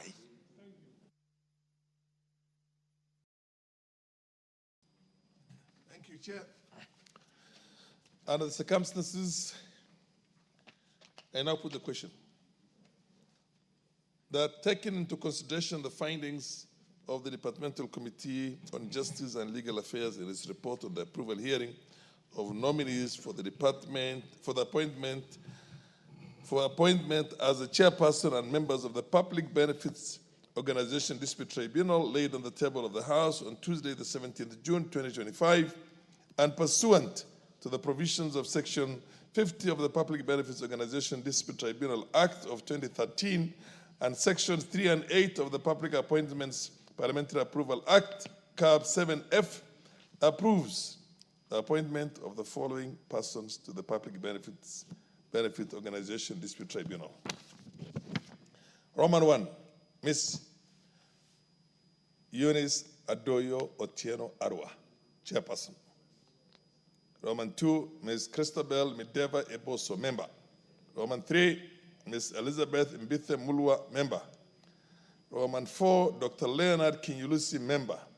And Roman 5, Mr. Mohammed Sheikh Noor, member. Will as many of the opinion say aye? Aye. Will as many of the contrary opinion say nay? The ayes have it. Next order. Order number 16, the County Public Finance Laws Amendment Bill, Senate Bill number 39 of 2023, second reading. The Chairman, Departmental Committee on Finance and National Planning. Proceed, the Honorable. You're doing it on behalf of your chair. Thank you, Mr. Speaker. Mr. Speaker, I wish to move that the County Public Finance Laws Amendment Bill, Senate Bill number 39 of 2023, be now read a second time. Mr. Speaker, this is a fairly simple bill, Mr. Speaker, because we are seeking to give the county assemblies financial autonomy, Mr. Speaker, by creating what the bill is calling County Assembly Fund, Mr. Speaker. Mr. Speaker, this bill, as I've said, establishes the County Assembly Fund. It also defines the administration of the fund under Clause 5, Mr. Speaker. And Mr. Speaker, it also says what the fund will be able to fund, Mr. Speaker, and also the monies that will be contained in the fund, Mr. Speaker. Mr. Speaker, it also gives the control our budget, the powers to be able to be, the bill is calling it fewer rights, to be able to be checking the account, Mr. Speaker, to avoid corruption, Mr. Speaker. Mr. Speaker, what will happen is that for every county assembly, they will create what we call the county assembly fund, Mr. Speaker, and this fund will be maintained in the Central Bank of Kenya, Mr. Speaker. Number two, the administrator of the fund shall be the county assembly clerk, Mr. Speaker, who can also designate another member to be the accounting officer. Number three, Mr. Speaker, is that no money in this account shall be withdrawn without the approval of the controller or budget. Mr. Speaker, I think for a very long time, county assemblies have worked as appendixes of the county governments, Mr. Speaker, and no independence, because the moment you rely on the person you are oversighting to give you money, Mr. Speaker, you will not be doing your job properly, because they'll be controlling you from behind through the financial disbursement, Mr. Speaker. So this bill, I think, is a very progressive bill, which will now make county assemblies to be more independent financially, to be able to do their job well, Mr. Speaker. We are also saying, of course, the monies will go to the county treasury, but in this bill, we are saying the county treasury must, and not later than 15th of every month, must send the money to the county assembly fund for the purpose of the county assembly, Mr. Speaker. So I think if we pass this bill, our county assemblies will be able to better do their oversight role, their representational role, their budget role, legislation role, Mr. Speaker. So I think I want to propose to this House that we pass this bill. We make it county assemblies more independent. We are even saying, even if the money is not used, Mr. Speaker, for one reason or the other, that money shall still remain in the county assembly fund for the purpose of which they had been budgeted for. So, Mr. Speaker, I want to support and ask members to support. You want to move? I move, Mr. Speaker, that I request members to support, Mr. Speaker, and I want to request my colleague, Honorable Irene Mayaka, to second, and members, let us support our county assemblies. Yes, Irene Mayaka. Thank you, Honorable Speaker. Honorable Speaker, it gives me an honor and privilege to actually second this motion, which is the Senate Bill It's a bill, not a motion. Senate Bill number 39 of 2023, that seeks to actually give county assemblies autonomy that will give them independence. Honorable Speaker, I say it's a privilege because I am a previous member of County Assembly, and in my experience when I was at the County Assembly of Nyamira, there was a lot of push in the County Assembly forums for MCAs to be able to have this autonomy.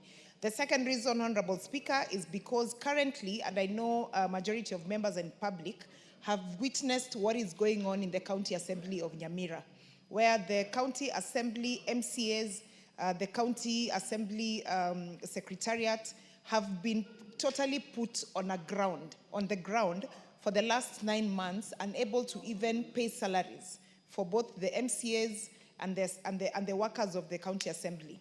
And this has been extremely frustrating for that particular County Assembly. I have also seen many other county assemblies being frustrated by the county executive because they do not have autonomy. And therefore, Honorable Speaker, when you look at the particular laws, because this County Public Finance Bill is not a Finance Laws Amendment Bill, is looking at the whole spectrum of amending the various acts that are very necessary so that there is no loophole that is left in law. Honorable Speaker, it is seeking to amend Section 2 of the County Assembly Service Act Section 31 of the County Assembly Service Act, Section 32 of the County Assembly Service Act, County Assembly Service Act, Section 34, and very importantly also, Honorable Speaker, the Public Finance Management Act, where we are inserting Section 109A to E and Section 119, which are very fundamental in, one, establishing the fund, management of that particular fund, and how the controller of budget also comes in terms of just ensuring that there's proper utilization of funds. Honorable Speaker, when you look at the specifications of this particular amendment, which I want to take a bit of time on, is that it is helping to establish this, the specific purpose of this fund. Section 109B is looking at how this fund is going to be utilized. Section 109C is looking at how the monies will be retained within the fund.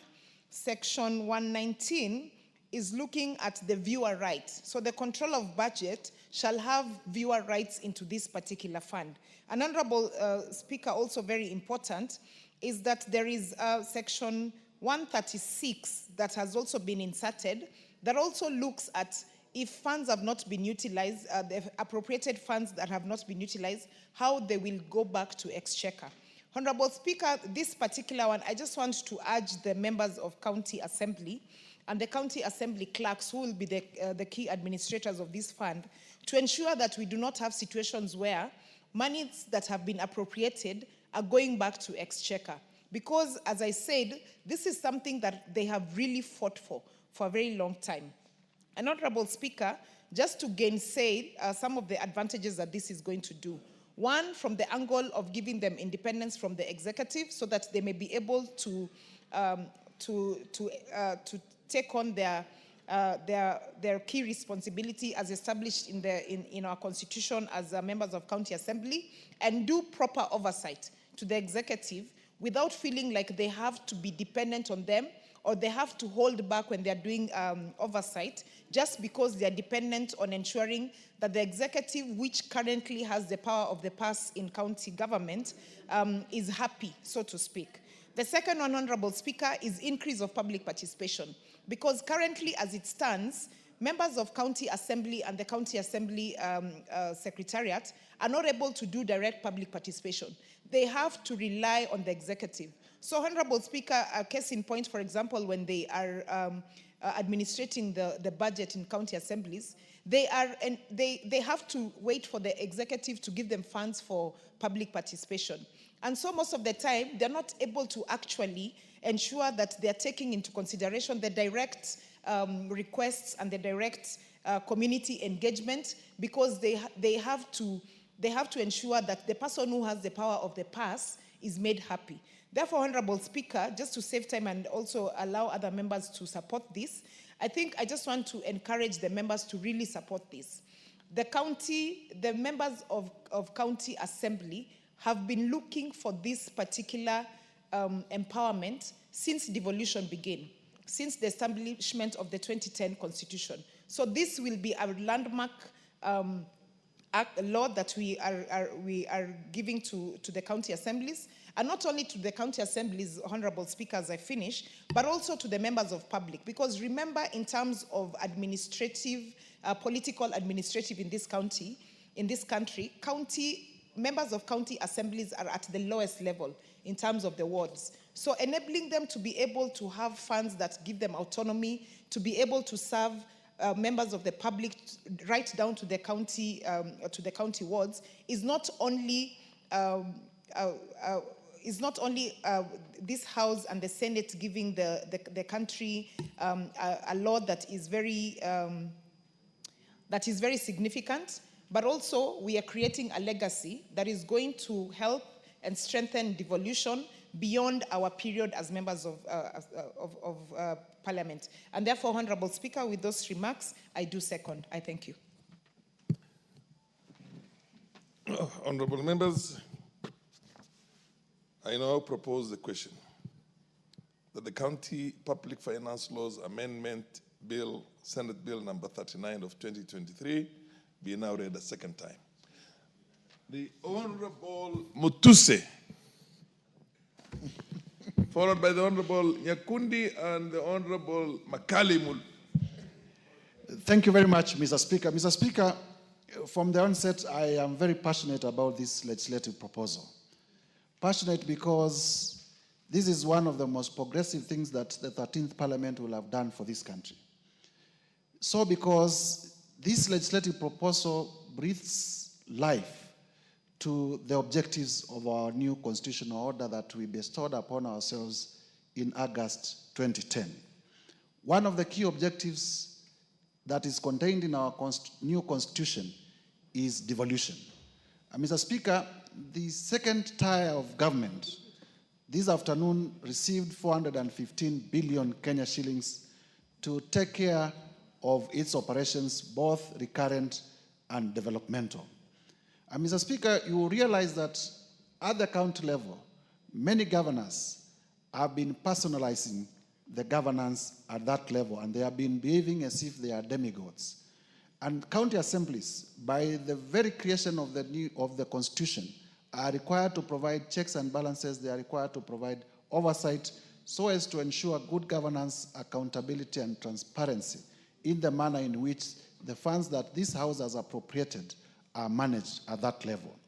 But, Mr. Speaker, that objective has been fundamentally in terms of the execution of that mandate, it has been undermined. The chair of housing had interrupted me. Is fundamentally undermined. The Honorable Chair of Housing, Imrua Dikir. Is fundamentally undermined. Don't distract the good. Because governors have been treating the funds that go to their counties as if they are funds from their own groceries. They are funds that are personal to them. And county assemblies have not been getting their due share, even after budgeting and approval of their finances. Mr. Speaker, you know, if you send a watchdog to watch over the funds at the county and the watchdog itself is not well fed, the likely outcome is that the watchdog will be compromised. And therefore, the proliferation, the corruption is partly to be blamed on the lack of financial independence of the county assemblies that we are giving this afternoon. Mr. Speaker, I am also aware that in many incidences, the wrangles that happen in the counties between speakers and governors, between county assemblies and governors, sometimes have everything to do with management of finances.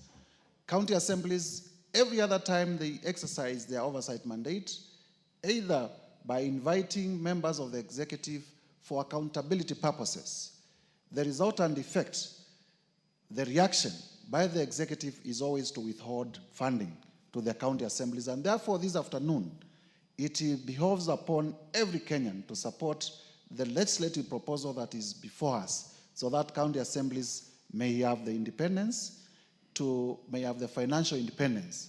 And this financial independence will also lead to decisional independence. It will lead to increased checks and balances and oversight.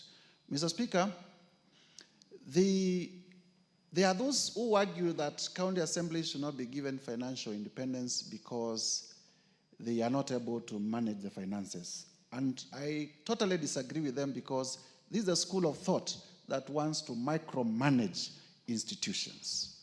The framers of our constitution, their wisdom was that at that level, there needs to be two distinct bodies, two distinct branches of government, the executive and the legislature. And just like at the national level, it is important that the county assembly, being the second arm of government at the county level, has financial independence. And therefore, I want to thank the Senate. I want to congratulate our own committee led by Kimani Kuria, and here in the House by Ambassador Lagat, and ably seconded by my sister from Nyamira, that we process this bill as quickly as possible, so that as we begin this new financial year, this September, as the President assents to the Appropriations Bill and funds begin to be disbursed to counties,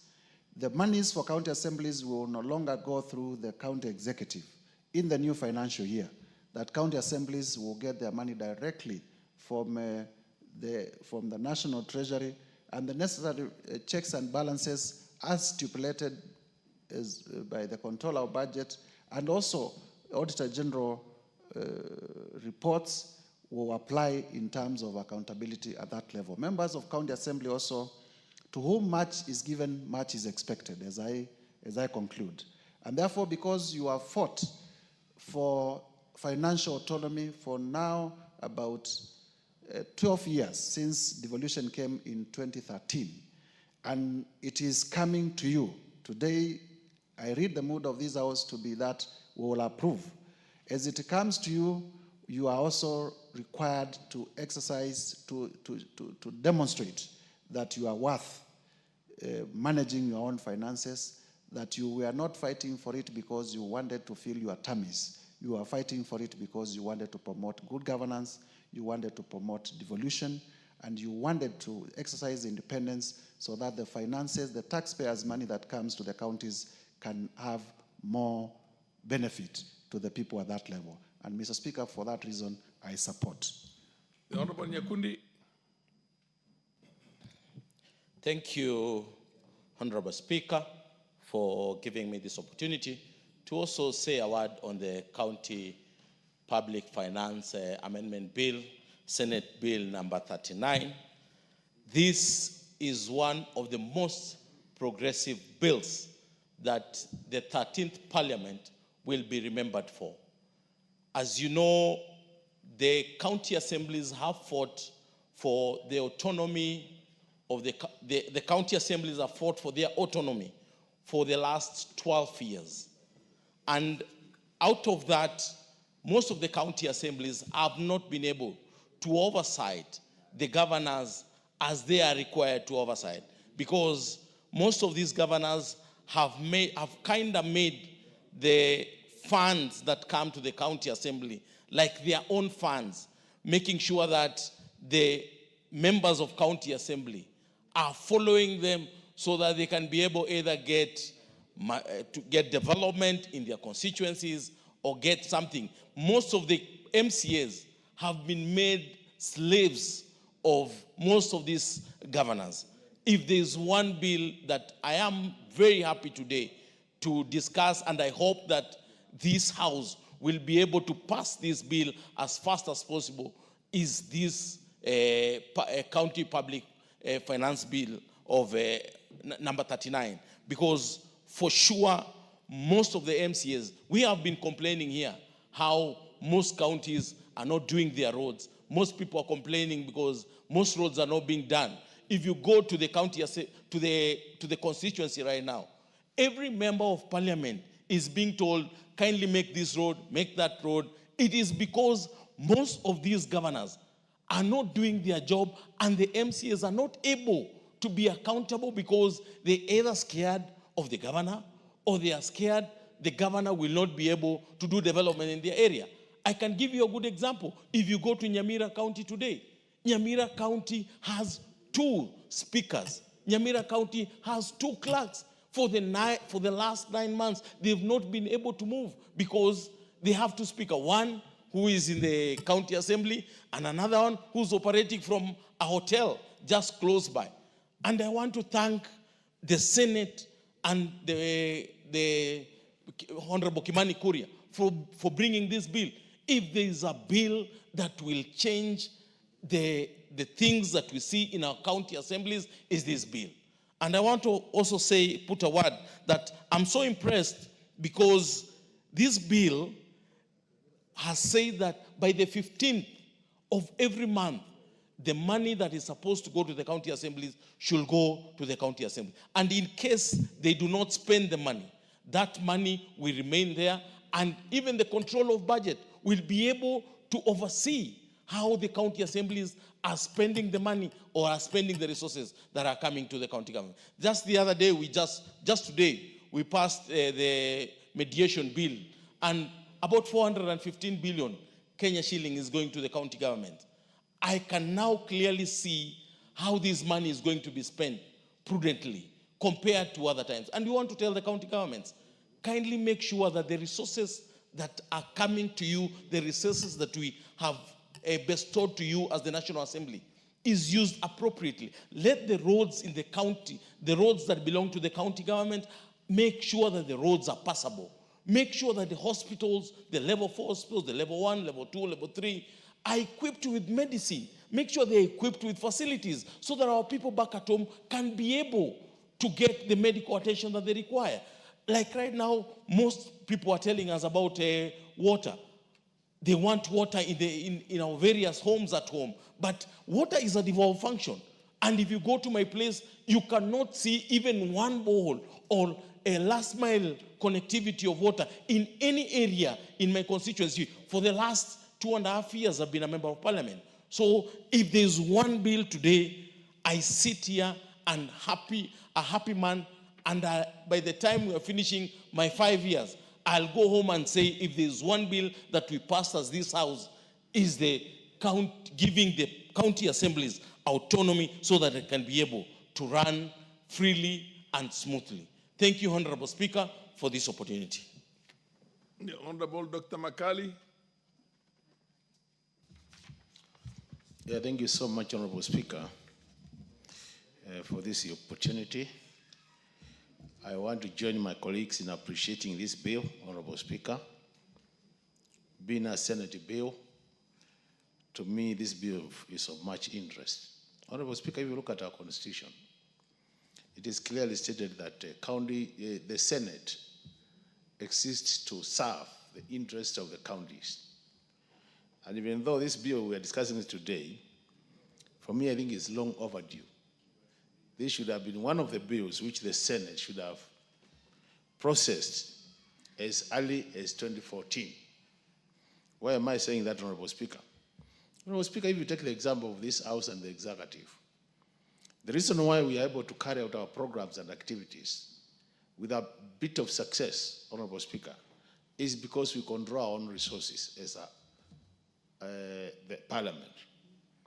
And when we talk about financial autonomy for the counties, and more so county assemblies, Honorable Speaker, this debate has been really with us for a long time, just as the debate on what we call the World Fund, the World Development Fund, has been with us. And I see a situation now we are likely to do away with one of these after this bill passes, and then we remain with the law on World Development Fund. But Honorable Speaker, just a few observations, Honorable Speaker. The truth of the matter is, if you are not financially independent, you are not likely to be also independent in terms of decision making.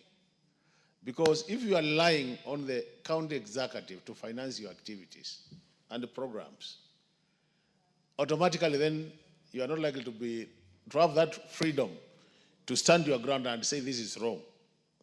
So, Honorable Speaker, the fact that now we are seeing some attempt to get the county assemblies becoming financially independent, this is something we should support as a House. It's good that we are talking about a county assembly account, a county assembly account, that we are going to have an account where the money for the county assemblies will be sent to after we pass the budgets. And I see it happening like it happens with us, Honorable Speaker, where these county assemblies will be able to present their budgets to the Budget and Appropriation Committee at the county assembly, just the way Parliament does to the Budget and Appropriation Committee of this House. And by doing that, once their budget is approved, then those resources should be sent to their account for purposes of utilization. Another interesting issue, Honorable Speaker, is the issue where we are saying the control of budget, just like he does with all the other money drawn from the consolidated fund, will be in charge in terms of budget monitoring to ensure that the resources are applied to the relevant activities and the programs. And Honorable Speaker, the control of budget over time has been complaining that at times you would approve money for different activities and you end up this money being paid for different activities. So I think really the idea of bringing the control of budget is to make sure that whatever money is approved by the control of budget then will be used for the intended purpose. And that's why to me that becomes very important. So that county assemblies can do their work as expected in the constitution because they have a constitutional mandate. But I would want really the chairs, when the chair was moving this bill, there's something he said which I don't know whether it was an omission or it was just is what is in the bill. That he says the money which is paid to the county assembly accounts will be not, once the year ends, it's rolled over, the way we do the CDF. I think that's an area we need to get it right because even in this parliament, Honorable Speaker, we don't get our budgets rolling over to the next financial year. Come 30th June, all the money which is not spent is expected to disappear from the books. And that is aligned to our new policy of doing zero-based budgeting. So that once you say you roll over then, you are killing the spirit of zero-based budgeting. So I think that's an area that we might need, when we go to the third reading, we might have to think about that fact that we ensure the money is spent on annual basis because our budgeting process, Honorable Speaker, is annual but 2 years rolling. So you have what you call the annual year, but other 2 outer years, which you, for purpose of budgeting.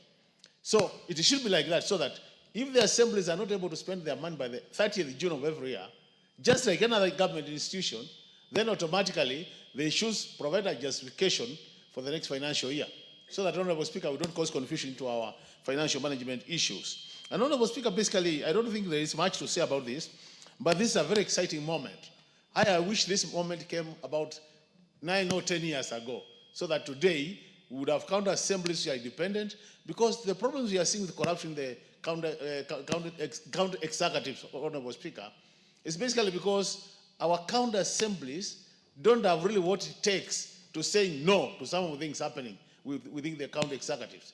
But with this now financial autonomy, they will be able to say no and still carry on their activities. So, since their role is three, just like ours, legislation, representation, and oversight, now we think with the introduction of this financial autonomy, they should be able to carry that role effectively. We wish them all the best as now start the new journey with financial independence. Thank you so much, Honorable Speaker. The MP for Luanda, the Honorable Mungu. Thank you very much, Speaker, for the opportunity given that I may also add my voice to this very, very important piece of legislation. Mr. Speaker, allow me first and foremost thank them that came with the idea of having the county assemblies independent. Since devolution came into existence some 13 years ago, we have, as a country, we have been able to deliver, rather to send a lot of funds to the counties, Mr. Speaker, in trillions to date, 13 years down the line. In this current regime, I was just trying to check, Mr. Speaker, the government has been able to disburse over 1.2 trillion shillings to counties in terms of devolved funding. And this bill comes at a time where we have just been able to pass 415 billion allocated to counties, Mr. Speaker. But one of the greatest weaknesses we've seen all along is that the county assemblies, which are supposed to oversight, which are supposed to keep an eye on behalf of the common mwananchi over these funds, has been limping, Mr. Speaker. Limping because they have been depending on the executive, the county executive, to facilitate, to ensure that they are able to do their work. And therefore, the idea of having a county public finance law, Mr. Speaker, is such a brilliant idea because it will go a long way in ensuring that all the funds which are devolved, all the funds that are sent to our counties, Mr. Speaker, are properly oversighted. Mr. Speaker, just like in the national government, we have parliament which is independent, having its own budget. We have judiciary which is independent, having its own budget. We have the executive, Mr. Speaker, who have their own budget. None of this, Mr. Speaker, will actually be impaired or rather fail to exercise or to do its duty because of lack of resources. But on the other side, Mr. Speaker, on the second tier, where the county governments have been, Mr. Speaker, we find a situation whereby our members of county assemblies for a long time have been crying for a long time have been asking that we have a position which can actually make them empowered enough to oversight the county, Mr. Speaker. We all agree, Mr. Speaker, that huge sums of money have been devolved to the county governments. But yet we didn't give the MCAs enough teeth to bite. We didn't give our county assemblies enough power to ensure that they're able to oversight. What has been happening, Mr. Speaker, is that in some counties, the county executive, Mr. Speaker, has been micromanaging, sometimes holding the purse, sometimes frustrating the work of legislation and oversight of the county assemblies by ensuring that they are not facilitated.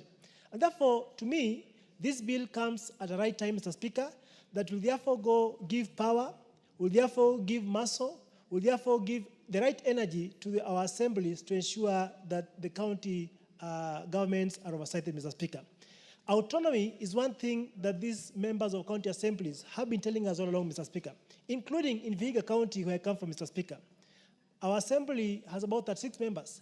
One thing they have been talking about is that we are able to ensure they are independent. We are able to ensure they have autonomy. We are able to ensure they are able to do their work without any fear or favor because they are properly protected, Mr. Speaker. And therefore, the issue of making them independent, to me, is a great gain, Mr. Speaker, and I want to believe and pray that this will go a long way in ensuring that our funds at the county level are properly oversighted, Mr. Speaker.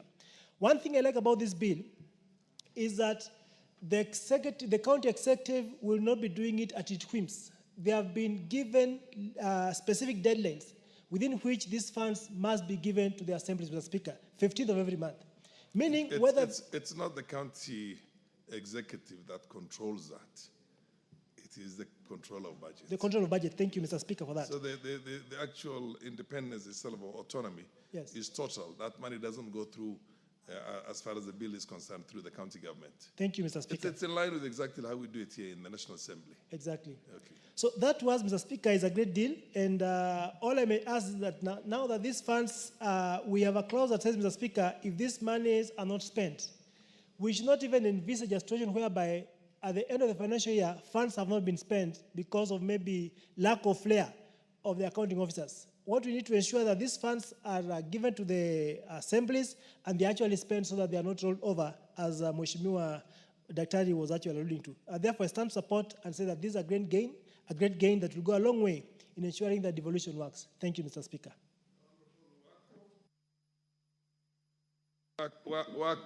Naomi Wako. Yes, we say Wako with a K. Yeah, Wako. Q, not K. Serious? Yes. Okay. Wako with a Q.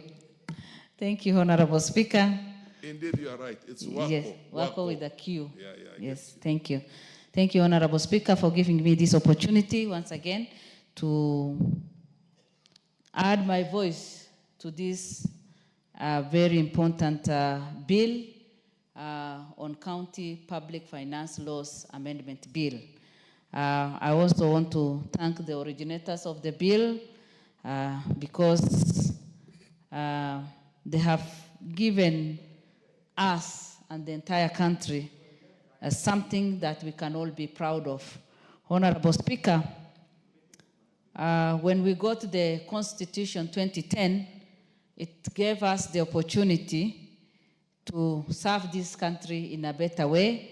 It gave the country the freedom that we have been desiring and also empowered women, people living with disability, and other groups in this country.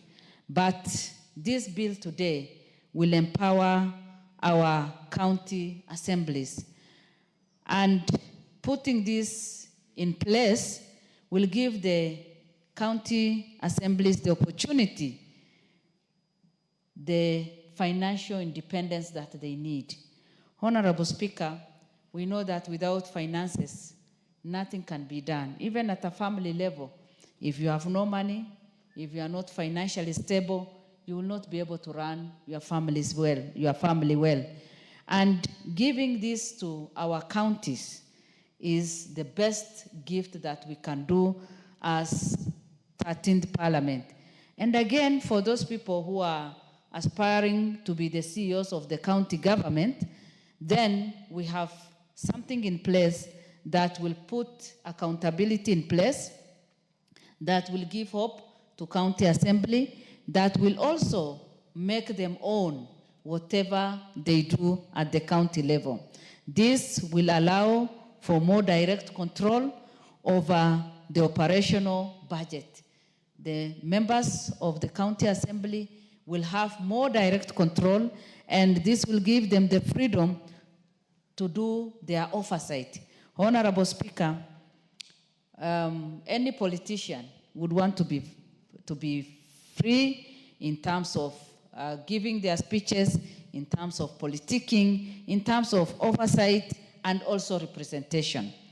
They have been lacking this particular part before, but when we give now, this will be assented to, then we know very well that our county assembly will be empowered fully.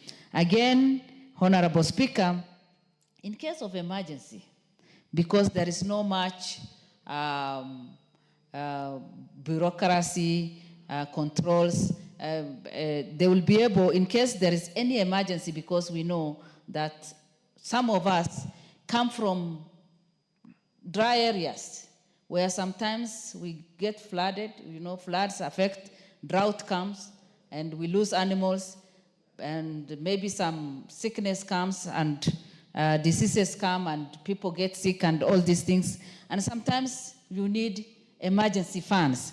And Honorable Speaker, for the first time, the county assembly will have control over this money, and within a short time, they'll be able to come together to reason and to approve what needs to be done, which will benefit the citizens. Again, the county assembly will be proud of their work, and also that will enhance accountability. This bill will also enhance accountability. Again, I have gone through the report, and it says it will also ensure timely reporting to oversight bodies.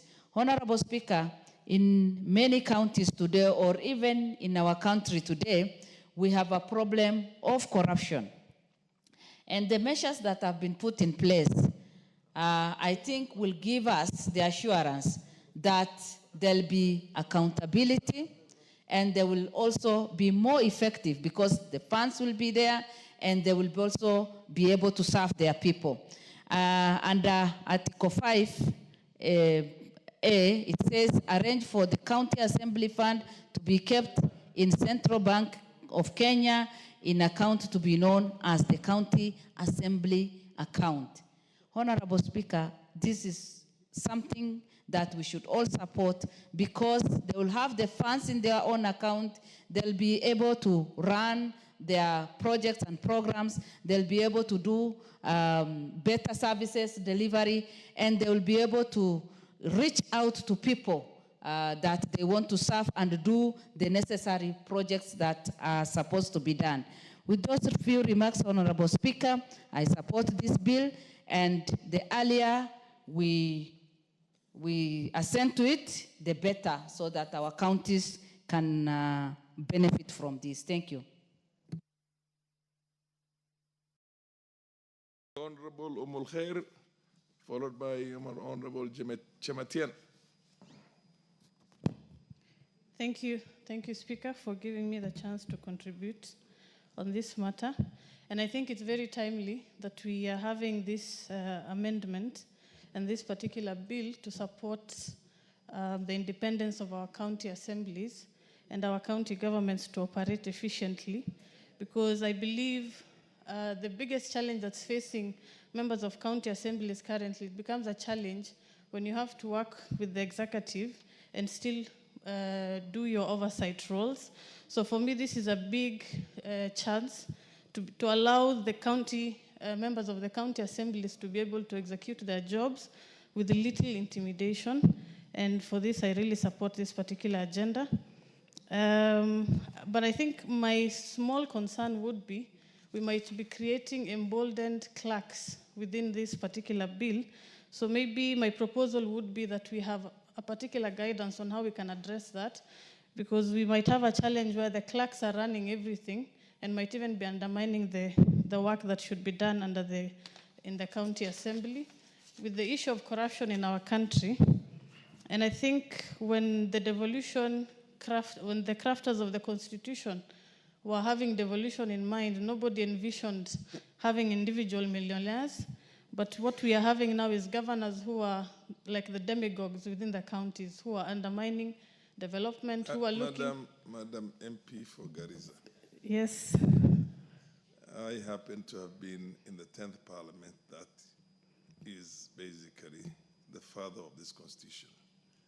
And the same independence that we did for the National Assembly, or Parliament for that matter, was envisioned to go down also. So the only thing that was missing was the operationalization, the laws that were going to operationalize the independence of the county assemblies. At no time at that time did we, as the framers of that constitution, imagine that the county assemblies will be not independent the way the National Assembly is independent. I get your point, Mr. Speaker, but my point was on the vision of county governments, and the reason for having devolution was to allow resources to trickle down to counties and to allow even marginalized regions to be able to have their own independent operations. But with the corruption issue, we are seeing a lot of governors who are running everything without consultation and with little oversight roles even from the MCAs. So this particular bill will be able to address that particular challenge, and I really support. And I hope we also are able to capture the issue on the clerk so that we can be able to have a very strong county government and county assemblies. My proposal also to the Senate would be that in future we can think of a bill that allows that blocks immediate sitting governors to transition to running for Senate, because they use the Senate as a house to protect themselves after looting for close to 10 years. So the proposal to the Senate should be also protect us from these thugs to transition into these houses, because these are houses that are of respectable people, and we do not wish to have thugs sitting in our house, Mr. Speaker. Thank you so much. It's over. The Honorable Chematian. Thank you so much, Mr. Speaker. Honorable Mulkhair is very categorical. And Mulkhair was very specific and repeatedly said thugs, Mr. Speaker. Mr. Speaker, I also want to join my colleagues in support of this bill. This bill, yes, Senate bill, that is going to enable our counties to be fully functional. And I want to also echo your words that this was a decision that was made to replicate what is there. It is also used in all the National Assembly. Mr. Speaker, if you go through the bill, it has categorically shown how this fund is going to be utilized, it's going to be expensed, and to almost an extent that they are actually giving details on how the money is going to be managed. And this Finance Management Act is, if you ask me, Mr. Speaker, is going to help us manage our counties, specifically, and going to every individual county with their own, in terms of numbers, in terms of locations, because it all differs from the regions in this country. And I would really encourage that this is a very nice bill, because, Mr. Speaker, if you look at what our MCAs go through, as much as they want to do their work without interfering with the executive, which is the I'm distracted a bit, Mr. Speaker. I have two mics on. Can you switch off the one with Mulkhair? Yes. Because as they do their oversight, specifically with the governors and the executive, which is the CECs and the CEOs, they also need to have their own fund that they are able to manage the day-to-day activities in the assembly. Just like the way we do here in Parliament, where we can pay our bills, we can manage our spaces, make sure the building of the county's assembly is managed in proper way. And these are properties of the people of Kenya, and it's supposed to be helping the counties to grow for posterity. Mr. Speaker, I am keen to also add that in this fund, it shall be used to defray the administrative expenses, just like I've said, and also these buildings and grounds and assets of the county assemblies. This is going to keep these counties in good shape for long. And also the good thing about this fund is that it's going to be, according to the Constitution, it is going to have their accruals and the balances in the county assemblies that end of each financial year shall be retained in the county assembly fund and applied in accordance with this constitution. There's a very interesting one, Mr. Speaker, that says in, I think, Article 109E says, the county treasurer shall, at any beginning of every month and in any event not later than the 15th day from the commencement of the month, disburse monies to the county assemblies fund for the expenditure of the following month. This is going to give proper utilization and going to be a good management in the counties. If you realize, Mr. Speaker, most of the counties are not able to pay their own bills. It's because this fund is going to do a very good service to them. Number two, to add also, Mr. Speaker, is that the administrator, which is going to be the clerk, is able to manage the institution, because these institutions are already in place. And for us to maintain and make them useful for all our future, we have to give them opportunity to serve and through this Finance Act. Otherwise, Mr. Speaker, I want to say thank you, and I want to say I support this Finance and bill. Thank you. Honorable Naisula, the lady from Samburu. Thank you very much, Mr. Speaker, and thank you for giving women in quick succession the chance to speak, because we are always thrown in like beans in Githeri. But thank you very much. Thank you so much. I'll take a very few minutes, Mr. Speaker, because my colleagues have said a lot about this bill. I want to support the County Public Finance Laws Amendment and commend the Finance Committee from the Senate, led by the Chair, Honorable Roba, for coming up with this very important bill. And you know, as you have rightfully said severally, that you were there during the constitution-making process, and the Constitution is a live document. It is something that, as we implement it, we learn, we see what needs to be done progressively as a country. And so this is one of the issues that the Senate has seen is a challenge, and also our county assemblies, because I know many members here whom their county assembly members have reached out to, that when this bill comes to the floor of the House, we support, because they have noted that there is a big challenge when they have no autonomy, and especially of their finances and how they run and manage the resources that come to the county assemblies, Mr. Speaker. It is quite demoralizing when it is the executive which allocates money. And it's like the assemblies are the qualms of the executive, of the counties. And so that they have to wait for the executive, how much money, it's like they're begging for that money, Mr. Speaker. But as you had rightly said, it will mirror what we have as the National Assembly or as Parliament, what we have with the judiciary and also the executive. Because we've seen also another challenge in our counties where MCAs have to run around looking for the ward fund, and if you don't support that governor, you will not be given ward fund, so it's like tokenism to the county assembly members and what they're supposed to do. But also, most importantly, I'm sure once they have their own resources, it will facilitate them better to do their work. Just as we are facilitated here to execute our mandate in Parliament, I think I believe that when our county assemblies are well-resourced, then their motivation, their way of working will be improved. And that is also what we expect to see from them once we pass this bill, Mr. Speaker, and it is assented to. It is also coming in at the right time when we are doing the budget process, and we just passed DORA. So I hope it can be expedited, it can be assented to, so that it can start working, Mr. Speaker. And so with that, with those very many remarks, I support. The Honorable MP for Tharaka, Murugara. Yes, thank you very much, Mr. Speaker. Mr. Speaker, I begin by saying three things. Number one,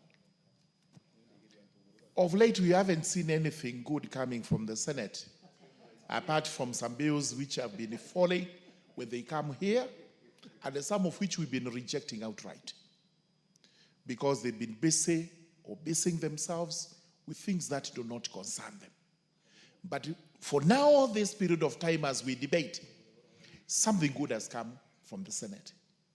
A bill trying to entrench a fund in the Public Finance Management Act to secure ward representatives, the MCS. Independence of the county assembly. Number two, as we strive for independence of the county assemblies, we must also remind ourselves that we have not had kind words for governors. And this is not out of malice. It's reality on the ground. And we've always said it. If the governors are working well, let one of them stand up and say, this is what I have done this year. I'm competing with the CDF. Let CDF show us what they've done. I will show you what I have done, and I'll win against CDF. While CDF is poultry money, they have all these resources. They have nothing to show for it. Therefore, we continue with being unkind to them, because they're also not being kind to Kenyans when they do not apply monies allocated to them by this House prudently and appropriately. Thirdly, when we pass this, the MCS, who are actually the basic representation at the grassroots, have been crying for the Ward Development Fund. We know very well, we've responded to them by saying this can be local legislation in each of the counties, but there may be an avenue available, and the Senate must look at it again, which is the appropriate law we should amend at the national level to ensure that MCS, the members of the county assemblies, do have a ward development fund which they can use to develop wards, similar to a structure where we have the CDF, which is based at a constituency but does not involve a member of parliament. Also, these ward development funds would actually not involve members of county assemblies, but would be administered in line with the way CDF is administered. We now need to enhance the county assembly's autonomy. And one way of doing it is to establish this fund. Governors who have converted themselves into demigods, and in the counties, they are infallible. They cannot be faulted, especially by members of county assemblies, whom they hold to ransom, so that when they want everything passed, they have to dangle little monies, dangle the pass on them so that they can get the favors. Time has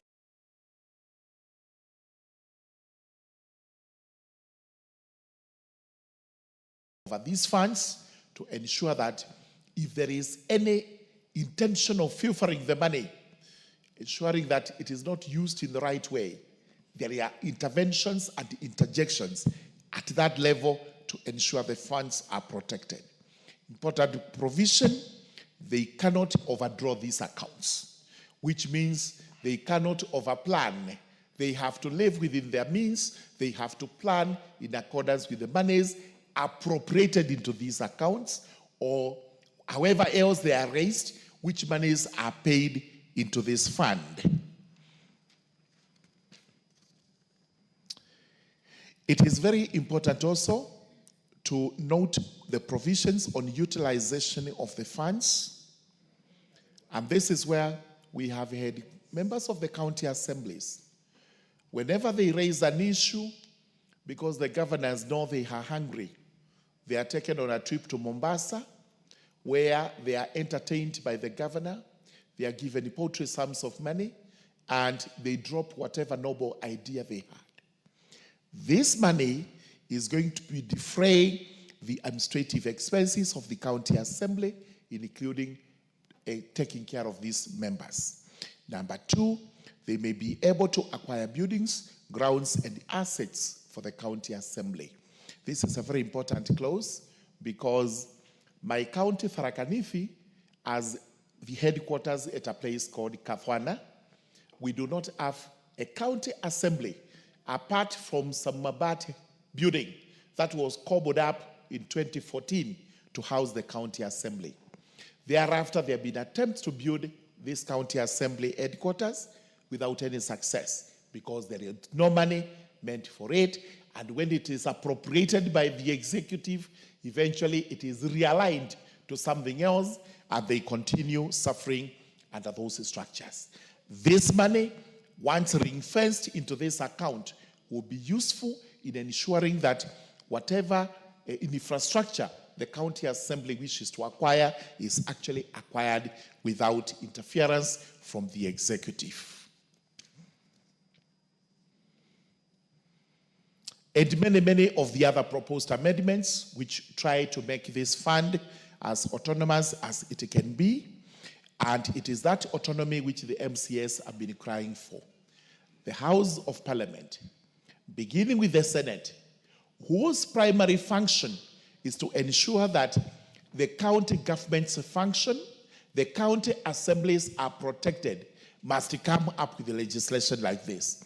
And we, as members of this House, must also render support to the Senate so that we are able to entrench autonomy of county assemblies in law, and this is to the advantage of devolution. This is in execution of the aims and aspirations of our Constitution in making provision for devolved units. With those remarks, I beg to support this very important bill coming from the Senate. The Honorable Rindikiri. Thank you, Mr. Speaker. I join my colleagues in support of this amendment to ensure there is autonomy in the operations of our county assemblies. Mr. Speaker, we are so lucky as a National Assembly to have the Parliamentary Service Commission. This takes care of the activities and operations of the National Assembly. Our county assemblies don't have. Yet, in the spirit of good governance, all the institutions charged with the responsibility of oversight. Honorable Rindikiri, county assemblies also have same thing. We have the Parliamentary Service Commission. They also have a county service. I hear you, but what am I saying on that? But they don't have that autonomy in terms of... They don't have the autonomy. Financial autonomy. That's what I said. Absolutely. And that's what my point. So, even that county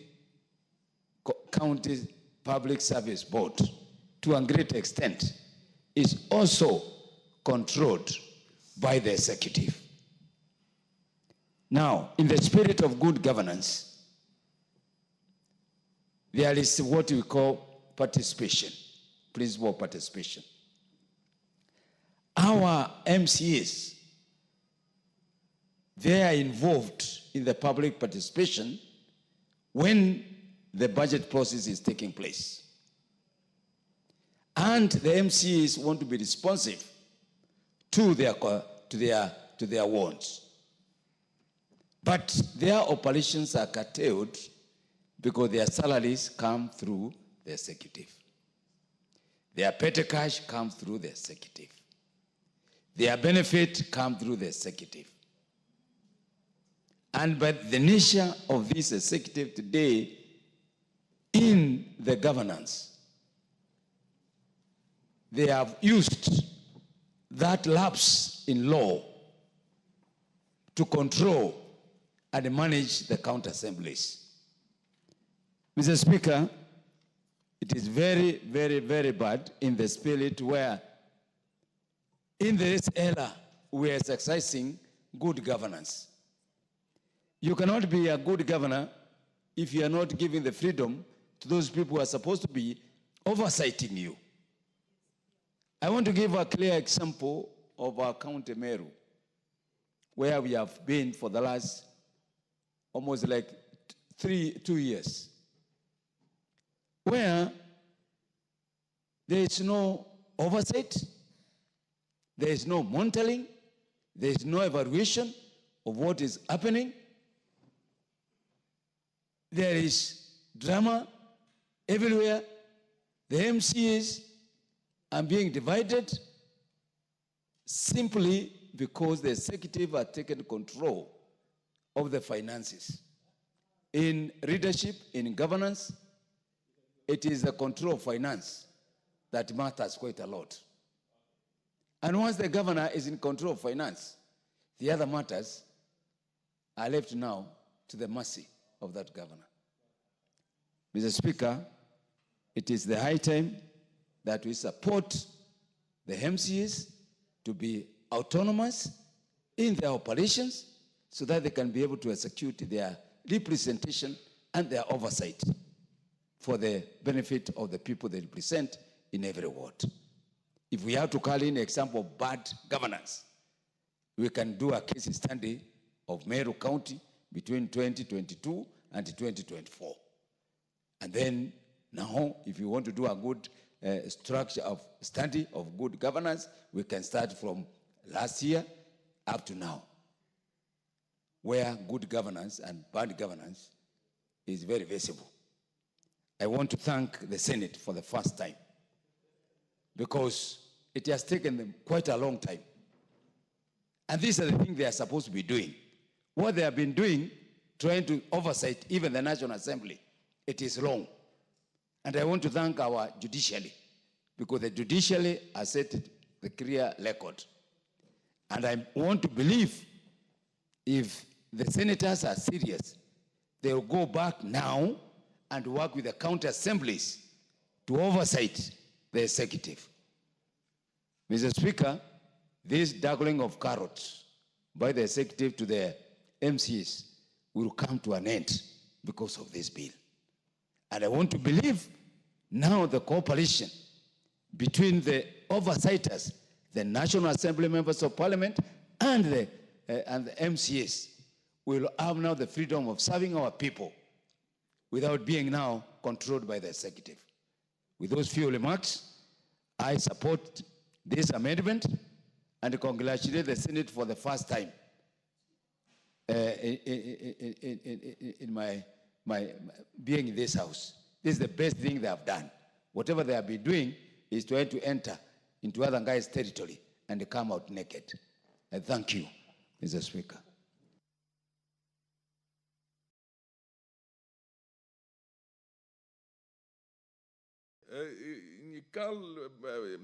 But when the majority leader asks for it somehow, they do get certain preference. Proceed, Deputy. Thank you, Honorable Speaker. Honorable Speaker, it comes with the job. It comes with Proceed, Deputy Majority Leader. In the office. Honorable Speaker, I want to contribute to this very important bill from the Senate and actually congratulate the Senate for thinking about this. This is a matter, Honorable Speaker, that even when I served at the county, we thought about it and said, why can't the county assemblies be given autonomy in terms of funds? This is a noble thing, because many times, just like this parliament, when you are in the earlier parliaments, Indeed, yes. I was in the 10th Parliament when everything used to come through the office of the President. Yes, and you know Sorry, the 7th Parliament. Yes, When before we got the independence of Parliament itself, we depended on... And that is what we have subjected Indeed, the county assemblies to, that in the 21st century, they are actually operating on the 20th century paradigm. And to shift it to the modern paradigm, Your Honor, is that we are actually doing the right thing for the county assemblies. The MCAs need to be independent. That, just like this chamber got independence from the executive. For a long time, we have put the county assemblies under the executive. And that's why sometimes, if you want to control and frustrate the county assemblies, then a governor just requires to say, don't give them money. Don't give them resources. You control their resources, you control the budget, and therefore you get the whole thing confused. But this is a very noble thing. The two arms of government at the county level, Honorable Speaker, the two arms of government need to work independently like we work here. Let the county assembly be independent in terms of finances, and let the executive be independent. Giving them authority and resources, Honorable Speaker, gives the county assembly the power to oversight properly the county. So I want to tell the MCAs, as we give them these funds and we give them autonomy, now we want them to start oversighting the county government and the executive of the county government properly, because now we have given them funds and they need to do. But they must be accountable to the funds that we're giving them. Honorable Speaker, I beg to support. The Honorable Nyikal. Thank you, Mr. Speaker. Speaker, I rise to support this bill from the Senate. Mr. Speaker, it's very interesting that 10 years we are looking at the structure of financial management of these entities. It is a whole issue of devolution, and I think what happened, Mr. Speaker, is that when devolution came, we had this, the Commission for the Implementation of the Constitution. Operationalization, it was the operationalization of the Constitution. Implementation, as you put it yourself. And also, then we have the Transition Authority, which was taken over. But we still have a Constitutional Implementation Committee in this House. Yes. It still exists. I think that committee needed to be working continuously. Because what really happened with the devolution, Mr. Speaker, is that we actually devolved but did not work out structures before devolution. I remember the debate before devolution, just after the Constitution has been passed, that there was need to put some structures for these counties so that as they come in, they have a rudimentary structures with which they start operations. We didn't do that. We only looked at the laws, and the Transition Authority didn't look at the administrative element. And this is what has brought us here. So, Mr. Speaker, now we talk very much about runaway corruption in the counties. But what did you expect? You give out a lot of money without financial structures to support it. What happens? Unless you are an angel, you will use that money the way you want. And so we are beginning to see, and I'm happy that we're beginning to see, these are very major structural gaps. Now, even if you leave the finance, even the issue of human resource, let me take the issue of health where I'm conversant with. Again, what you are dealing with is lack of structures to deal with human resource. We had the Public Service Commission, then we put the County Public Commission, but there's no link, so that if you have workers, like in the health sector, where workers recognize themselves as the same cadres wherever they are, but there is no uniform ways of handling from county to county. So again, that's a major gap in the human resource management. Even procurement, Mr. Speaker, I think the procurement is suffering the same way. So, Mr. Speaker, I really support this because for once, we are actually taking a serious look at the financial structures that are needed in the county. So this bill brings in what we have needed. This is what we needed to have done immediately we had the Constitution or before. In fact, it was suggested. But people who are enthusiastic actually shut it down. And maybe sometimes they saw further and they gave themselves room to use this money.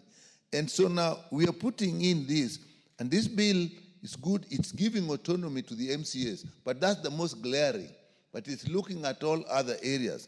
But then look at the issue, Mr. Speaker, of the autonomy of the assemblies. How can you oversight a person who is financing you? Structurally, it's not workable. That structure will just incapacitate you. And therefore, there's been a lot of disputes between the MCAs and the governors. And it is understandable. It is a structural thing. It would be unnatural if they were friends. It is just like asking a goat and a hyena to be friends. They should understand that they want. It can't work like that, Mr. Speaker. So now, when we give them this autonomy, they can manage themselves, their finances. Similarly, they may not also understand the constraints of the governor. But now when they have the money which is allocated to them, which they are handling, they will actually behave differently. So the issue that you are putting the governors to ransom and the governors, on the other hand, are actually denying you what you need to do so that you become weak and you become obedient, that is something that has gone. And I think, Mr. Speaker, even many of the attempts to impeach governors may actually arise from this dispute. You are denying us this, tutakutoa tu. That is what has been going on. So now that we have put that in place, I think it will also we'll also need, after this has been implemented, to actually go into training and put structures for them. So, Mr. Speaker, I support this, but I'll also say we do not only need to look at the financial structures, we should also go ahead and look at the human resource management structures, procurement structures. Remember, we were recently just looking at how can they access funds from grants and from donors. That would be... Yeah. So, Mr. Speaker, I support. It's a big move, and it has shown us the way, and we expect more to come from the Senate. Thank you, Mr. Speaker. The Honorable Jaldesa, and followed by Oundo Wilberforce. Thank you, Mr. Speaker. I think I agree with the sentiments of the members who have expressed their views in that county assemblies should be given autonomy to make decisions on their own, not to rely so much on the executive of the governor, because the governors, if they are not able to control, if they do not have the autonomy on their own, then they cannot be able to, say, oversight the county government. And because of that we have many problems in the country. People are taken on small trips, and they think that that is good enough when counties traditionally have had some county the ward fund. These ward funds are not available. The governors take it away at any time at their own whims without any reference to the county assembly. And if they have the autonomy, that kind of thing will not happen. And with that, Mr. Speaker, I support. Yeah, the Honorable Oundo and then Kirima. Thank you, Honorable Speaker. Let me also stand here and support the Senate bill, the County Public Finance Laws Amendment Bill 2023. And let me also join my friends who have been here since the 12th Parliament that for the very first time, Senate has done something. For the very first time. Actually, this ought to what they ought to be doing. Anything else is just wasting public resources. This is where their work is. When we were debating, Honorable Speaker, the question of, when we were debating the issue of the mediated version, bill, we didn't have very many kind words about the county governments. And it is good that the county assemblies have been granted autonomy to be independent and work on their own. we hope and pray they will become a strong layer of oversight against the excesses of the county government. The law the bill has presented is fairly descriptive, and I would have actually mentioned some of the issues contained here could have easily fitted into legislations. These are necessary, too descriptive, too restrictive. With those few remarks, I support Honorable Speaker. Honorable Kirima. Thank you, Mr. Speaker, sir, for giving me this opportunity to contribute to this important bill as it relates to the Senate bill of 2023. But, Mr. Speaker, sir, I support the same with a few remarks as per what is enshrined in Article 95 of the Constitution. That the duties of the Senate, which are enshrined in the Constitution as pertains to the county government, is now, when it's being addressed for the first time since I came in this house, we have been raising issues that the Senate is doubling the work of this house, the National Assembly, of which they take to oversight the bodies which they are not entitled to. For the first time, Mr. Speaker, sir, they can now be seen that they are doing the right thing at the right time. From 2013, when the county government came in and started operating, the county government, the county assembly has been a subject of being mishandled by the county executive. With this bill, whereby the county assembly is going to be financially independent, the county assembly now can be able to think and oversight the county executive without being mishandled or being manipulated by the county executive. This one can go far a little bit, or which after the county government, the county assembly become financially independent, the Senate can go far and draft another bill which can make also development as per the ones to be a little bit funded in a different model from the way it is now, whereby it's the executive of the county government which determine which place is supposed to develop or not. Because the moment the county government is subjected, the county assembly is subjected to that form of method whereby the executive of the county government determines which place is supposed to be developed or not, still they will be so much independent on the county executive in a way that if you differ with a certain governor, it means that your ward will not get any development, and they will determine if you will go back to that county assembly or not. But with this piecemeal and advantage of having this bill to make the county assembly a little bit independent, it will be marvelous for the county assembly to work. But, Mr. Speaker, sir, if we look at the article of the Constitution, that's Article 95, which defines the laws of the county, the laws of the Senate, you will find that the Senate has been doing things which does not belong to them, and they have been wasting taxpayers' money for no reason other than what they have done now. That's the first article, that's the first bill which they have come up with, which relates to their work. And if the public is given a chance now, whereby we can go for what you call referendum, I assure you, Mr. Speaker, sir, the Senate will be dealt away with by the Republic of Kenya, by the Kenyan public, because they have been doing what does not belong to them. It's now that they have realized their law, and we congratulate them for that. And we congratulate them for that, and they thereby support this bill. Thank you, Mr. Speaker. Honorable MP for Bomet, please take no more than 3 minutes.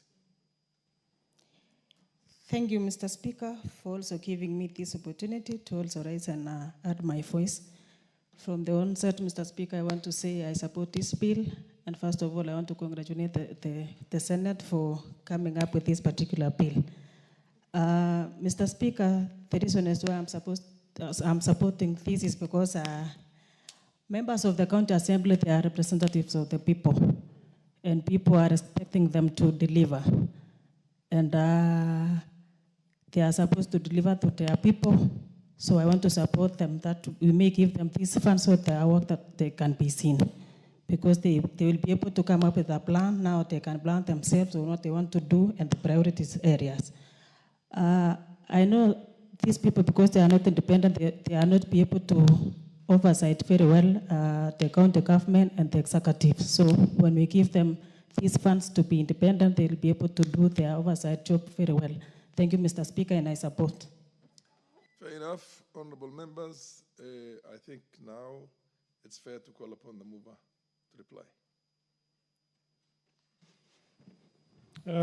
Thank you, Mr. Speaker, for giving me this opportunity again now to reply. Let me thank all the members who have taken their time to go through this bill, and they have made serious contributions to this bill. I want to inform the members that I have informed our secretariat, led by one Benjamin Magut, that they must follow this debate and take notes about what the members have said concerning this bill. I also want to request the members who are present and those who are not present, Mr. Speaker, that they can make suggestions for improvements at the committee stage, Mr. Speaker. Mr. Speaker, I think as a committee we are open for ideas which all these members you have the right to propose at the committee stage. Mr. Speaker, I think we have done a fair job to this bill. I reply.